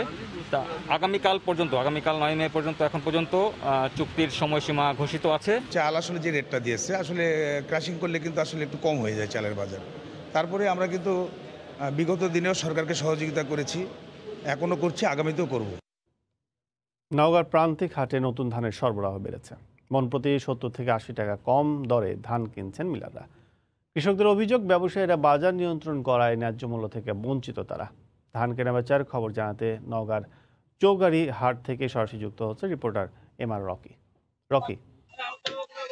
ধন্যবাদ কাজল। কৃষি বিভাগের তথ্য মতে এই জেলায় কিন্তু এখন পর্যন্ত মাঠ থেকে প্রায় 75% ধান কৃষক ঘরে তুলেছে এবং ঘরে তোলা ধান কিন্তু এখন তারা হাটে তুলছেন বিক্রির জন্য। এবং হাটে আমরা যেটা লক্ষ্য করছি, গেল সপ্তাহের ব্যবধানে কিছুটা দর পড়ে গেছে। বিশেষ করে চিকন জাতের যেসব ধান রয়েছে এই ধানের দরের ক্ষেত্রে আমরা বেশি দর পতনটা লক্ষ্য করছিলাম। মিনি গেট এছাড়া কাটারি জাতীয় যেসব ধান রয়েছে এই ধানগুলোতেই কিন্তু তুলনামূলক 50 টাকা প্রতি মনে দর এখানে কমে গিয়েছে। তো কৃষকরা বলছেন যে গেল সপ্তাহে যে ধানগুলি তারা বিক্রি করেছিলেন সেই ধানগুলো কিছুটা আর্দ্রতা বেশি ছিল, বিশেষ করে পানির মিশ্রণ বেশি থাকার কারণে 900 থেকে 920 টাকা বা 50 টাকা পর্যন্ত বিক্রি করেছিলেন। কিন্তু এখন সেই ধান কিন্তু এই হাটে তোলার পর সর্বোচ্চ 900 থেকে 910 টাকা বা 20 টাকা যে ধান কিন্তু এই মৌসুমে 1000 টাকার উপরে বিক্রি করার তারা একটা স্বপ্ন দেখছিলেন। কারণ এখন দিন যত যায় তত কিন্তু ধানের যে পানি বা শুষ্কতা এটা কিন্তু কমে আসে। এই কারণে কিন্তু ধানের আর্দ্রতার হার কমে যাওয়ার কারণে শুকনা ধানের ক্ষেত্রে দরটা তারা বেশি প্রত্যাশা করেন। এই প্রত্যাশিত দরের জায়গায় কৃষকদের যেটা স্বপ্ন ছিল যে এই মৌসুমে প্রথম পর্যায়ে দরটা তারা ভিজা ধানটা অনেক ভালো পেয়েছিলেন। 950 টাকা 980 টাকা পর্যন্ত কাটারি জাত এবং মিনিগেট, জিরা এই জাতীয় ধান তারা বিক্রি করেছিলেন।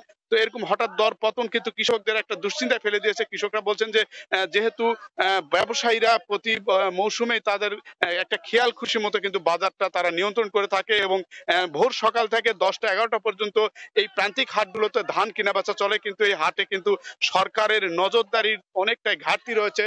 কোনো প্রশাসনিক কর্মকর্তা না থাকার কারণে ব্যবসায়ীরা তাদের খেয়াল খুশি মতো বাজারটাকে পরিচালনা করার কারণে সাধারণ ক্রেতা যারা ধান বিক্রি করতে আসেন তাদের ক্ষেত্রে বরাবরই অভিযোগ যে এরকম একটি দরের জায়গা থেকে তারা কিন্তু প্রত্যাশা থেকে অনেক দূরে সরে চলে যান।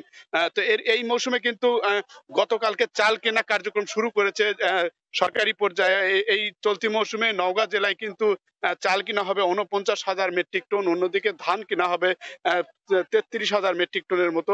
তবে কৃষি বিভাগ বলছে যে এখন পর্যন্ত ৭৫% ধান তারা কৃষকের ঘরে তুলে দিতে সক্ষম হয়েছে এবং আবহাওয়া এবার অনুকূলে থাকার কারণে এই মৌসুমে কিন্তু সব প্রত্যাশার চেয়ে অনেক বেশি ধান অর্জনের কথা বলছে কৃষি বিভাগ। ১,৯০,০০০ হেক্টর জমি থেকে কিন্তু চলতি পুরো মৌসুমে ১২ লক্ষ মেট্রিক টন ধান কৃষকের ঘরে উঠবে এরকম একটি স্বপ্ন দেখছে।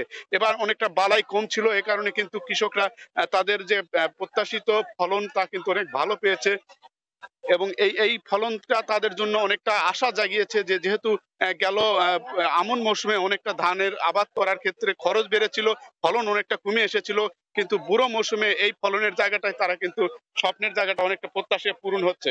তবে এরকম একটি প্রত্যাশিত বাজারের জায়গায় এখন যারা যেটা লক্ষ্য করছে যে প্রতি হাটের জায়গায় কিন্তু 10 টাকা 20 টাকা বা প্রকার ভেদে 50 টাকা পর্যন্ত দরের জায়গাটা কমে আসছে এবং এই কমে যাওয়াটাকে কৃষকরা বলছেন যেহেতু বাজারটা পুরোপুরি সামনের দিনগুলোতে প্রত্যাশিত বাজারের জায়গায় যদি এরকম আস্তে আস্তে নিচে নেমে যায় তারা কিন্তু আর্থিকভাবে ক্ষতির মুখে পড়বেন এবং এই ক্ষেত্রে সরকারের একটা নজরদারি এবং সরকারের যারা প্রশাসনিক কর্মকর্তা রয়েছেন যারা বাজারটাকে দেখভাল করে থাকেন তাদের দিক থেকে যদি এরকম একটা নজরদারি আশা করেন তাহলে কাঙ্ক্ষিত দরের জায়গাটা নিশ্চিত হতে পারে, এমন কথা কিন্তু কৃষকের মুখ থেকে আমরা পাচ্ছিলাম। তো কাজল, এই ছিল নওগাঁর মহাদেবপুরের এই চকগড়ি হাটে ধান কেনা বেচার খবর আমার কাছে। ধান কেনা বেচার খবর জানাতে নওগাঁ থেকে যোগ দিয়েছিলেন এমআর রকি। চুয়াডাঙ্গায় বাণিজ্যিকভাবে চাষ হচ্ছে রক মেলন ফল। রমজান মাস জুড়ে ক্রেতা ও বিক্রেতাদের কাছে ব্যাপক চাহিদা রয়েছে ফলের। মালচিং পদ্ধতি ও মাচায় চাষ করা হয় বলে ফলন ভালো, রোগবালাই কম। চুয়াডাঙ্গার প্রতিনিধি মাহফুজ মামুনের তথ্য ছবি নিয়ে রিপোর্ট। চুয়াডাঙ্গার সদর উপজেলার গাড়াবাড়িয়া গ্রামের তরুণ কৃষি উদ্যোক্তা খায়রুল ইসলাম ১৫ বিঘা জমিতে বাণিজ্যিকভাবে রক মেলন ফলের চাষ করেন। বীজতলা থেকে চারা উৎপাদনের পর মালচিং পদ্ধতিতে মাচায় চাষ করা হয় এই ফল। এতে রোগবালাই কম ও ফলনও হয় ভালো। গাছ লাগানোর ২ মাস পর ফল বিক্রির উপযোগী হয়। চুয়াডাঙ্গায় বৃহত্তর পরিসরে রক মেলন ফলের চাষ হচ্ছে। পাকলে হালকা হলুদ জোড়াকাটা রঙের এই ফলটি খেতে মিষ্টি। ১ বিঘা জমিতে চাষ করতে খরচ হয় ৫০,০০০ থেকে ৬০,০০০ টাকা আর লাভ হয় ৮০ থেকে ৯০,০০০ টাকা। বিঘা প্রতি ফলন ১.৫ থেকে ২ মেট্রিক টন। বাজারে প্রতি কেজি রকমেলনের দাম ৮০ থেকে ১১০ টাকা। এবছর আবহাওয়া একটু প্রতিকূল ছিল, তারপরেও আমাদের অতীতের অভিজ্ঞতা কাজে লাগিয়ে মোটামুটি আমাদের প্রোডাকশনটা মোটামুটি ভালো। খুব স্বাদের জিনিস, রোজার মাসে আমাকে খুব ভালো লাগে, রংটা কালারও ভালো, হালকাই মিষ্টি লাগে। এই রক মিলনটা আমরা এই চুয়াডাঙ্গা শহরে আমরাই চাষ করি। বৃষ্টি বাদলের হয়নি দেখি এবার তাপমাত্রা অতিরিক্তর কারণে আমরা সে ফলটা চাষ এবার বেশি একটা করতে পারিনি। কৃষি বিভাগ বলছে এই ফল চাষে সব ধরনের সহযোগিতা করছে তারা। রকমেলন একটা বিদেশি ফল এবং বিগত কয়েক বছর ধরে আমাদের চুয়াডাঙ্গাতে রকমেলনের চাষ হচ্ছে এবং এই বছর প্রায় ১৫ বিঘা জমিতে হচ্ছে রকমেলনের আবাদ হচ্ছে, যেটা বাংলাদেশের মধ্যে সর্বোচ্চ। জেলায় ১৫ বিঘা জমি থেকে এবছর রকমেলন ফল পাওয়া যাবে ৩০ মেট্রিক টন। সময় সংবাদ, চুয়াডাঙ্গা। এবারে রপ্তানির অনিশ্চয়তায় পড়েছে রংপুরের কাউনিয়ার টুপি শিল্প। প্রতি বছর রোজার ঈদ সহ সারা বছর ওমান সহ মধ্যপ্রাচ্যের দেশগুলোতে টুপি পাঠিয়ে ২৫,০০০ নারী লাখ লাখ টাকা আয় করলেও করোনায় রপ্তানি কার্যক্রম বন্ধ হওয়ায় গুটিয়ে যেতে বসেছে বিকশিত এই কুটির শিল্প। রতন সরকারের রিপোর্ট, ছবি তুলেছেন শাকিল মাহমুদ।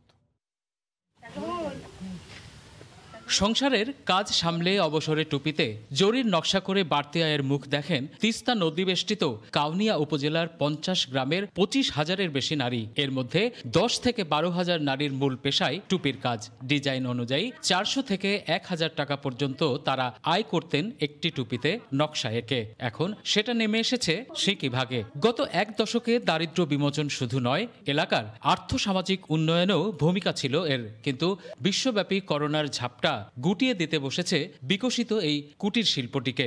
এই টুপি তো সেলাই করিয়া হলো কোনো মতে সংসার চলে। করোনার কারণে এখন কাজ আমাদের বন্ধ, মাঝে মধ্যে একটু আসি, কাজ করে চলে যাই। আমরা কাজ করি, অনেক কষ্ট করিয়া জমা দেয়, সঠিক টাইমে আমরা টাকা পয়সা পাই না। মূলত ওমান সহ মধ্যপ্রাচ্যের দেশগুলোতে যেত এই টুপি। করোনার কারণে প্রায় ১.৫ বছর ধরে রপ্তানিকারকরা টুপি পাঠাতে না পারায় এর প্রভাব পড়েছে টুপি তৈরির গ্রামগুলোতে। এবারও রপ্তানি নিয়ে হতাশ ব্যবসায়ীরা। ঠিক টাইমে মানুষকে টাকা দিতে পারি না, টুপি পাঠাইতে পারি না, এই কারণে অনেক সমস্যা। মানুষও এই জন্য করতেও চায় না। বিমান বন্ধ ছিল, মাল পাঠাইতে পারি নাই, তাতেই আমাদের ব্যবসার অবস্থা খুবই শোচনীয়। বিকাশমান এই কুটির শিল্পকে বাঁচাতে সরকারের হস্তক্ষেপ দাবি করেছেন জেলার ব্যবসায়ীদের শীর্ষ সংগঠনের নেতা। বেকার যে একটা সমস্যা রয়েছে এটা অনেকটা কেটে যাচ্ছিল। বেসিক যে খাত থেকেই হোক এটা তাদেরকে সাপোর্ট দেওয়া অত্যন্ত জরুরি হয়ে পড়ছে বলে আমরা মনে করি। কাউনিয়ার এই গ্রামগুলো থেকে প্রতি মাসে 25 থেকে 30 হাজার টুপি যেত বিদেশে, আর রোজার ঈদে যেত 1 লাখ থেকে 1.5 লাখ টুপি। রতন সরকার, সময় সংবাদ, কাউনিয়া, রংপুর। তুলনামূলক কম দামে বিলাসবহুল গাড়ি বাজারে এনে আলোচনায় এসেছে দেশীয় এক প্রতিষ্ঠান। মেড ইন বাংলাদেশ স্লোগানে আগামীতে ট্রাক সহ 12 ধরনের গাড়ি বাজারজাতে পরিকল্পনা আছে তাদের। উদ্যোক্তারা বলছেন কর সুবিধা পেলে দেশে তৈরি গাড়ি জায়গা করে নেবে বিশ্ববাজারেও। হরিপদ সাহার রিপোর্ট। দেখতে বাজারে বিক্রি হওয়া বিশ্বের নামি দামি ব্র্যান্ডের গাড়ির চেয়ে কোনো অংশে কম নয়। বৈশিষ্ট্যেও পিছিয়ে নেই এই স্পোর্টস ইউটিলিটি ভেহিকেল বা এসইউভি গাড়ি। তবে অবাক করা বিষয়, গাড়িটি বাংলাদেশেই সংযোজিত। অটোমোবাইল খাতের বিশ্বখ্যাত কয়েকটি প্রতিষ্ঠান থেকে এসেছে যন্ত্রপাতি ও আনুষঙ্গিক সবকিছু। গাড়ি তৈরি হয়েছে দেশি বিদেশি কর্মীদের দক্ষ হাতে। গাড়ির বাজারে সামনে আরও বড় চমক দেখাতে চান এই উদ্যোক্তা। অটোমোবাইলে যত রকম আছে, bus, pick up, lorry, double cabin pick up, SUV, sedan, electric গাড়ি, সামনের বছরে আমরা ইলেকট্রিক গাড়ি নামাবো। এই গাড়িটা আমি আপনাকে আরও কমে দিয়ে দিতে পারবো, এবং আমার যদি এক্সপোর্ট করতে পারি আমি গাড়ি, তাহলে কিন্তু আমি এই কোম্পানিটাকে টিকায় রাখতে পারবো এবং ফিজিবল করতে পারবো। সো আমাকে যদি গভর্নমেন্ট ট্যাক্স নিয়ে আমাকে না হেল্প করেন, তাহলে আমি গাড়ির দাম কমাতে পারবো না। হেই গ্লোরি, ওপেন দ্য সানরুফ। 1500 সিসির 7 আসনের এই গাড়িতে আছে ভয়েস কমান্ড প্রযুক্তি, রুফ খোলা, স্বয়ংক্রিয় এয়ার কন্ডিশনিং সিস্টেম সহ বিলাসবহুল গাড়ির প্রায় সব সুবিধা, যা এরই মধ্যে আগ্রহী করে তুলেছে ক্রেতাদের। গাড়িটা আমাকে এসে মনে হচ্ছে যে লাইক অ্যাজ BMW, ভিতরে লুকিং টুকিং ভেরি গুড। একটা এসইউভি আমরা 30 লাখ টাকা এবং with registration 5 year service warranty সব কিছু 30 লাখ টাকা ইজ ভেরি গুড ডিল। এখানে কিছু অপশন আছে যেগুলা নতুন। এখন আমরা এই রেড ওয়াইন কালারের যে কারটা সেটা নেওয়ার জন্য আগ্রহ করছি। Within 27 days we have sold 41 car. Sedan car একটা ফোকাস আছে যেটা আমরা হয়তো বা 10-12 লাখের মধ্যে নিয়ে আসবো। পার্টসটার যদি ট্যাক্সটা কমে যায় তাহলে আমরা 10 লাখের নিচেও দিতে পারবো with Japanese engine Isuzu, which will be starting from June. নারায়ণগঞ্জের পঞ্চবটিতে স্থাপিত কারখানায় মোট 1500 কোটি টাকা বিনিয়োগের পরিকল্পনা আছে প্রতিষ্ঠানটির, যেখানে কর্মসংস্থান হবে 2000 মানুষের। হরিপদ সাহা, সময় সংবাদ, ঢাকা। ঢাকা থেকে উত্তরবঙ্গমুখী বিভিন্ন যানবাহনের চাপ বেড়েছে সড়কে। দূরপাল্লার বাস বন্ধ থাকার পরও ট্রাক ও অন্যান্য যানবাহনে করে বাড়ি ফিরছে মানুষ। বিস্তারিত জানাতে এই মুহূর্তে বঙ্গবন্ধু সেতু পশ্চিম সংযোগ সড়কে আছেন সহকর্মী রিঙ্কু কুণ্ডু। সরাসরি চলে যাচ্ছে তার কাছে। রিঙ্কু। ধন্যবাদ কাজল। আসলে সরকারি নিষেধাজ্ঞা অমান্য করে মানুষ কিন্তু আসলে ঈদে ঘরে ফিরছে, এবং যে যেভাবে পারে আমরা দেখছি যে মাইক্রো, প্রাইভেট কার এবং ট্রাক যে যেভাবে পারে সেভাবেই কিন্তু আসলে বাড়ি ফিরছে। আমি এখন দাঁড়িয়ে আছি বঙ্গবন্ধু সেতুর পশ্চিম সংযোগ মহাসড়কের কড্ডার মোড় এলাকায়। আপনি দেখতে পাচ্ছেন যে এইখানে প্রচুর পরিমাণ ব্যক্তিগত গাড়ি আমরা দেখতে পাচ্ছি, যে মোটরসাইকেল, মাইক্রো, প্রাইভেট কার সব বিভিন্ন গাড়িতে করে কিন্তু এই ব্যক্তিগত গাড়িগুলো এখন আসলে গণপরিবহনের রূপ নিয়েছে। আমরা দেখতে পাচ্ছি যে এই ঢাকা থেকে যারা উত্তরবঙ্গগামী যারা যাত্রী রয়েছে তারা কিন্তু এই সকল ব্যক্তিগত গাড়িগুলো ভাড়া করে এই বিভিন্ন জায়গায় তারা যাচ্ছে, অর্থাৎ বগুড়া, রংপুর, পাবনা, রাজশাহী, এই উত্তরবঙ্গের যেগুলো জেলা রয়েছে তারা কিন্তু আসলে রাজধানী ঢাকা থেকে এই সকল গাড়িতে আসছে। আমরা দেখতে পাচ্ছি যে এইখানে সিরাজগঞ্জের কড্ডার মোড় এলাকায়, যেহেতু এই বঙ্গবন্ধু সেতুর পশ্চিম সংযোগ মহাসড়ক দিয়ে উত্তর এবং দক্ষিণবঙ্গের প্রায় 27টি জেলার কিন্তু যানবাহন চলাচল করে। আমরা যেগুলো যাত্রীবাহী ট্রাক আমরা লক্ষ্য করেছি সেগুলোতে কিন্তু আমরা প্রতিটি ট্রাকে দেখেছি যে যাত্রী রয়েছে, অর্থাৎ ডেকে, কেবিনে যে যেভাবে পারছে সেভাবে কিন্তু আসলে বাড়ি ফিরছে, এবং বেলা বাড়ার সাথে সাথে সেই যানবাহনের সংখ্যাও কিন্তু বাড়ছে। আমরা পুলিশ প্রশাসনের সাথে কথা বলেছি এবং ট্রাফিক বিভাগের যারা রয়েছে তারা বলছে যে যাত্রীবাহী বাস খুব একটা চোখে পড়েনি, এবং এই সকল অতিরিক্ত যানবাহনের চাপ সামলাতে তারা কিন্তু সিরাজগঞ্জের কড্ডার মোড়, হাটিকুমরুল গোল চত্বর, চান্দাইগণ এবং বঙ্গবন্ধু সেতুর পশ্চিম এই বেশ কয়েকটি পয়েন্টে কিন্তু তারা যানজট নিরসনে কাজ করছে। আমরা সকাল থেকে আছে এবং দেখছি যে যতই আসলে এই বেলা বাড়ছে ততই কিন্তু এই যানবাহনের চাপ বাড়ছে, অর্থাৎ ট্রাক, মাইক্রোবাস এবং প্রাইভেট কার এমনকি মোটর সাইকেলেও করে মানুষ কিন্তু আসলে বাড়ি ফিরছে। এবং এইখানে হাটিকুমরুল গোল চত্বরের হাইওয়ে থানার যিনি অফিসার ইনচার্জ আছে তিনি আমাদেরকে জানিয়েছেন যে গতকাল সন্ধ্যা পর্যন্ত কিন্তু যানজটের তীব্র আকার ধারণ করেছিল যানজট, এবং সেটি কিন্তু রাত থেকে একটু কমে আসে এবং এখন কিন্তু সেই পরিমাণ যানজট না থাকলেও অতিরিক্ত গাড়ির চাপ কিন্তু আমরা লক্ষ্য করছি এবং ধীরে ধীরে কিন্তু গাড়ি বাড়ছে। আমরা দেখছি যে এই সকল বাস, আমরা যাত্রীবাহী বাস দেখিনি, কিন্তু জেলার মধ্যে অর্থাৎ আন্তঃজেলা যে সকল বাসগুলো চলাচল করে সিরাজগঞ্জে সেগুলো বাস কিন্তু চলাচল করছে। তো আর দূরপাল্লার যাত্রীবাহী বাস কিন্তু আমরা আজকে খুব একটা দেখিনি, দুই একটাও থাকলে কিন্তু খুব একটা চোখে পড়েনি। কিন্তু যাত্রীরা যারা ঢাকা থেকে ফিরছে, ঈদে ঘরমুখ মানুষ, তারা কিন্তু এই ব্যক্তিগত গাড়ি করেই আসলে বাড়ি ফিরছে এবং এই সকল ব্যক্তিগত গাড়িগুলোর ভাড়া যদি আপনাকে একটু জানাতে চাই, আমরা যাত্রীদের সাথে কথা বলেছি, যাত্রীরা কিন্তু অভিযোগ করেছেন যে তাদের ভাড়ার অতিরিক্ত ভাড়া নেওয়া হচ্ছে, অর্থাৎ কারো কাছ থেকে 500, 1000, 1200 যে যেভাবে পারছে আসলে এই ব্যক্তিগত গাড়িগুলো তারা গণপরিবহনের নিয়ে, এবং এইখানে এক একটি মাইক্রোতে আমরা দেখেছি 14 থেকে 15 জন যাত্রী কিন্তু তারা নিয়ে বহন করছে এবং মোটর সাইকেলে অনেকটাই ঝুঁকি নিয়ে এই সকল যাত্রীরা কিন্তু আসলে বাড়ি ফিরছে। আমরা উত্তরবঙ্গগামী যে সকল পরিবহনগুলো রয়েছে, অর্থাৎ ঢাকা থেকে উত্তরবঙ্গের যে সকল যাত্রীরা রয়েছে, তারা এই সকল ট্রাক এবং মাইক্রো অথবা প্রাইভেট কার অথবা মোটর সাইকেল ভাড়া করে কিন্তু তারা আসলে বাড়ি ফিরছে এবং বেলা যাওয়ার সাথে সাথেই এই পরিবহনের সংখ্যা কিন্তু আসলে বাড়ছে। তো কাজল, এই ছিল সিরাজগঞ্জের বঙ্গবন্ধু সেতু পশ্চিম সংযোগ মহাসড়ক থেকে আমার কাছে সর্বশেষ খবর। সিরাজগঞ্জ থেকে আমাদের সাথে যোগ দিয়েছিলেন সহকর্মী রিঙ্কু কুণ্ডু, জানাচ্ছিলেন ঈদে ঘরমুখ মানুষের খোঁজ খবর। ইফতার মাহফিলে অংশ নিয়ে মুসল্লিদের সাথে নামাজ আদায় করলেন দক্ষিণ আফ্রিকার প্রেসিডেন্ট সিরিল রামাফোসা। একই সঙ্গে করোনা মহামারী নিয়ন্ত্রণে মুসলিম কমিউনিটির অবদানের কথা তুলে ধরেন তিনি। এসব কারণে দক্ষিণ আফ্রিকার বাংলাদেশি সহ মুসলিম কমিউনিটির প্রশংসায় ভাসছেন দক্ষিণ আফ্রিকার প্রেসিডেন্ট।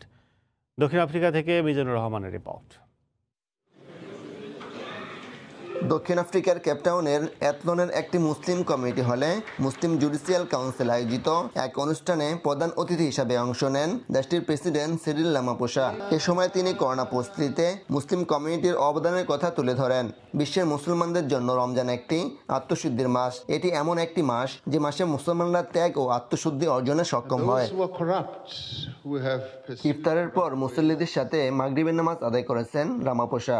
এর আগে 2018 সালে তিনি কেপটাউনে প্রথমবারের মতো ইফতারে অংশ নিয়েছিলেন। ইফতার অনুষ্ঠানে জুডিশিয়াল কাউন্সিলের প্রেসিডেন্ট ইরফান আব্রাহাম, ইউনাইটেড ওলামা কাউন্সিলের প্রেসিডেন্ট শেখ ইকসান তালিব, মন্ত্রী ফরিদা ওমর, ফাইজ জাকাব এমপি সহ মুসলিম নেতৃবৃন্দ উপস্থিত ছিলেন। মিজানুর রহমান, সময় সংবাদ, দক্ষিণ আফ্রিকা। করোনা মহামারীর কারণে কুয়েতে এখনো জমে ওঠেনি ঈদের কেনাকাটা। ক্রেতা শূন্য শপিং মলগুলো। রাত 12 ঘন্টা কারফিউ চলছে দেশটিতে। এতে ব্যবসা প্রতিষ্ঠান 5টার মধ্যে বন্ধ করে দিতে হচ্ছে, লোকসান গুনতে হচ্ছে প্রবাসী বাংলাদেশিদের। কুয়েত থেকে শরীফ মোহাম্মদ, মিজানুর রহমানের তথ্য, ছবিতে রিপোর্ট। করোনা মহামারীতে বিপর্যস্ত বিশ্বে ব্যবসা বাণিজ্য ক্ষতিগ্রস্ত হয়েছে মারাত্মকভাবে। এর ব্যতিক্রম ঘটেনি কুয়েতেও। নানা চেষ্টায় যখন ব্যবসায়ীরা ঘুরে দাঁড়ানোর চেষ্টা শুরু করেন, ঠিক তখনই আঘাত হানে করোনার দ্বিতীয় ঢেউ। কারফিউ সহ নানা বিধিনিষেধের কারণে ব্যবসা বাণিজ্য গুটিয়ে নিঃস্ব হওয়ার পথে অনেক প্রবাসী। এখন তো 5টা বাজে মার্কেট বন্ধ হয়ে যায়, তেমন ব্যবসা বাণিজ্য হচ্ছে না, কারিগররা সবাই কাজ করতে পারতেছে না, লোকজন মার্কেটে আসতে পারতেছে না। প্রতি বছর এই সময়টাতে ঈদের আগে যখন উপচে পড়া ভিড় থাকে, তখন শপিং মলগুলো একেবারেই ক্রেতা শূন্য। বিক্রেতারা বলছেন কয়েক মাস আগেও ব্যবসার হাল কিছুটা ফিরেছিল, কিন্তু বর্তমানে অবস্থা খুবই নাজুক। এই যে আমাদের মার্কেট থাকবে জমজমা, বর্তমানে আমাদের মার্কেট একদম বিচ্ছিন্ন হয়ে রয়েছে। আমরা আশা করি এই লকডাউন উঠে গেলে আমাদের আগের মতো পরিপূর্ণ চলে আসবে, ব্যবসা বাণিজ্য ভালো আসবে। এদিকে দোকানগুলোতে কিছুটা বেচা বিক্রি হলেও রেস্তোরাঁগুলো একেবারেই বন্ধ, আর এতে চরম বিপাকে পড়েছেন ব্যবসায়ীরা। এখন বাজার অবস্থা অনেক খারাপ, অনেক লোক সমাগম হওয়ার কথা ছিল, এখানে কোনো মুখটুক নাই এখন পরিস্থিতির কারণে। করোনা নিয়ন্ত্রণে কুয়েতে বর্তমানে সন্ধ্যা 7টা থেকে ভোর 5টা পর্যন্ত কারফিউ বলবৎ রয়েছে। এ অবস্থায় ব্যবসা বাণিজ্যে কিছুটা গতি আনতে কারফিউ শিথিল করার আহ্বান প্রবাসী বাংলাদেশিদের। সময় সংবাদ, কুয়েত। প্রতি বছর রমজান মাস জুড়ে কাতারে প্রবাসী বাংলাদেশিদের নানা সংগঠনের আয়োজনে ইফতার মাহফিল অনুষ্ঠিত হলেও গেল 2 বছর করোনার বিধিনিষেধে পাল্টে গেছে ইফতারের চিত্র। কাতার প্রতিনিধি আনোয়ার হোসেন মামুনের তথ্য, ছবিতে রিপোর্ট। করোনা মহামারীর কারণে টানা দ্বিতীয় বছরের মতো কঠোর বিধিনিষেধের মধ্য দিয়েই কাতারে শেষ হতে চলেছে পবিত্র সিয়াম সাধনার মাস রমজান। নিজ নিজ বাসায় অনেকটা সাদামাটা ইফতারের মধ্য দিয়েই এবারে রোজা পালন করছেন প্রবাসীরা। এই 2 বছর আমরা মাহে রমজান অত্যন্ত সাদামাটাভাবে উদযাপন করছি। করোনার প্রাদুর্ভাবের কারণে এবারও রমজানের মতো আমাদের প্রবাসীদের ঈদ উদযাপন করতে হবে। প্রতি বছর কাতার প্রবাসী বাংলাদেশিদের নানা সংগঠনের আয়োজনে একাধিক ইফতার মাহফিল অনুষ্ঠিত হয়ে থাকলেও এবারের চিত্র একেবারেই ভিন্ন। পরপর 2 বছর কমিউনিটির সবাইকে নিয়ে ইফতার করতে না পারায় কিছুটা হলেও আক্ষেপ প্রবাসী বাংলাদেশিদের। কমিউনিটির লোকজন প্রতি বছর প্রতি রমজান একসাথে এই ইফতার করতাম, কিন্তু বৈশ্বিক মহামারী করোনার কারণে গত 2 বছর আমরা কমিউনিটির লোকজন একসাথে হতে পারছি না। কাতারে বর্তমানে করোনা পরিস্থিতি অনেকটা উন্নতির দিকে। আমরা আশা করতেছি আগামী বছরগুলো আমরা পুনরায় আগের ন্যায় ঈদ এবং রমজানের ইফতারগুলো উদযাপন করতে পারব। কাতারে কঠোর বিধিনিষেধের কারণে করোনা পরিস্থিতি এখন অনেকটাই নিয়ন্ত্রণে। সেই সঙ্গে গণহারে টিকাদানের কারণে কমে এসেছে আক্রান্ত ও মৃতের সংখ্যাও। সময় সংবাদ, কাতার। শ্রীলঙ্কার বিপক্ষে বাংলাদেশের 3 ম্যাচ ওয়ানডে সিরিজের সূচি পরিবর্তন করার আপাতত কোনো সম্ভাবনা নেই। নির্ধারিত সময়ে ম্যাচ আয়োজন চ্যালেঞ্জিং হলেও চেষ্টা চালিয়ে যাচ্ছে বিসিবি, জানিয়েছেন ক্রিকেট বোর্ডের প্রধান নির্বাহী নিজামুদ্দিন চৌধুরী সুজন। এদিকে জাতীয় দলের শ্রীলঙ্কা ফেরত সদস্যদের কোয়ারেন্টাইনের সময়সীমা কমানোর সবুজ সংকেত দিয়েছে স্বাস্থ্য বিভাগ। শীঘ্রই ক্যাম্পে যোগ দেবেন তারা। দিনভর ক্রিকেট পাড়ায় গুঞ্জন, পিছিয়ে যাচ্ছে শ্রীলঙ্কার বাংলাদেশ সফর। কোভিড পরিস্থিতিতে নিত্য নতুন কোয়ারেন্টাইন ইস্যুতে 23 থেকে পিছিয়ে 27 মে শুরু হতে যাচ্ছে 3 ম্যাচের ওয়ানডে সিরিজ। কিন্তু এরকম কোনো সম্ভাবনা নেই বলে মন্তব্য বিসিবির প্রধান নির্বাহী। তবে কথার মাঝে আপাতত শব্দটা বলে ঠিকই কিছুটা ঝামেলা রেখে দিলেও ক্রিকেট বোর্ড সিরিজ রিশিডিউল বা এই ধরনের কোনো সম্ভাবনা আমরা এই মুহূর্তে দেখছি না। আমাদের যেটা আমরা ইতিপূর্বে আপনাদের বলেছি যে কিছুটা চ্যালেঞ্জ তো আছে এদের ক্রুদের আনা, এবং সেজন্য আমরা অল্টারনেট সোর্সগুলো আমরা ব্যবহার করছি অন্যান্য সোর্স থেকে, যাতে এই ধরনের জটিলতাটাকে এড়ানো যায় সেজন্য আমরা কাজ করছি। সিরিজ সময় মতো হতে হলে মাঠে নামার সুযোগ দিতে হবে ক্রিকেটারদের, কিন্তু পাচ্ছি করে তামিম মুশিদের আইসোলেশন কমানো নিয়ে কোনো লিখিত ডকুমেন্ট পাচ্ছিল না ক্রিকেট বোর্ড। যদিও প্রধান নির্বাহীর দাবি এবার ঠিকই স্বাস্থ্য বিভাগের সবুজ সংকেত পেয়েছেন তারা, তবে এখনও শঙ্কায় সাকিব মুস্তাফিজ ইস্যু। ইভেন্টের ক্ষেত্রে কিন্তু কোভিড প্রোটোকলটা সাধারণ জনগণদের জন্য যে প্রোটোকলটা হবে সেটা কিন্তু এক হওয়ার কথা না। জাতীয় দলের যারা সম্ভাব্য যারা প্লেয়ার আছেন তাদেরকে আমাদের প্র্যাকটিসের আওতায় নিয়ে আসা। সো আমরা আজকেই একটা গ্রিন সিগন্যাল পেয়েছি যে তারা একটা টেস্ট রেজাল্ট নেগেটিভ হওয়া সাপেক্ষে তারা জাতীয় দলের সাথে অংশগ্রহণ করতে পারবে, এবং আমরা আশা করছি খুব শীঘ্রই তারা অংশগ্রহণ করবেন। যেহেতু আপনারা জানেন যে যারা ইন্ডিয়া থেকে আসেন তাদের ক্ষেত্রে প্রোটোকলটা ভিন্ন এবং কিছুটা ডিফিকাল্ট, সেক্ষেত্রে তাদেরটা নিয়েও আমরা কাজ করছি। মিটে গেছে শ্রীলঙ্কা দলের কোয়ারেন্টাইন সমস্যাও। ঢাকায় এসে আপাতত 3 দিনের ঘরবন্দি জীবন কাটাতে হবে লঙ্কানদের। আমাদের দেশে শ্রীলঙ্কার দল আসার পরে 3 দিন তাদের রুম কোয়ারেন্টাইনে থাকতে হবে, এবং 3 to 4 days তারা ইন্টারনাল উইদিন দ্য গ্রুপ তারা প্র্যাকটিস করবেন, এবং তারপরে তারা আমাদের দলের সাথে খেলার সুযোগ পাবেন। সবকিছু ঠিক থাকলে 16 মে ঢাকায় আসবে লঙ্কানরা। নিয়ন মোহাইমিন, সময় সংবাদ, ঢাকা। ভোরের সময় শীর্ষ সংবাদ জানিয়ে দিচ্ছে আরেকবার। আজও মুন্সিগঞ্জের ঘাট এলাকায় উপচে পড়া ভিড়, পারাপারে অপেক্ষায় কয়েক হাজার মানুষ। জনস্রোত ঠেকাতে শিমুলিয়া পাটুরিয়ায় বিজিবি মোতায়েন। প্রায় 1 মাস পর করোনা মুক্ত হলেন বেগম খালেদা জিয়া। বিদেশে চিকিৎসার অনুমতির বিষয়ে এখনো মেলেনি আইন মন্ত্রণালয়ের মতামত, মানবিকভাবেই দেখবে সরকার। দেশে ভারতীয় ভ্যারিয়েন্ট শনাক্ত হওয়ায় তৃতীয় ঢেউয়ের শঙ্কা। তরুণদের জন্য মারাত্মক সংক্রামক, ভাইরাসের গতি প্রকৃতি বুঝে প্রয়োজনীয় ব্যবস্থা নেওয়ার তাগিদ। এই ছিল ভোরের সময়, সঙ্গেই থাকুন সময়।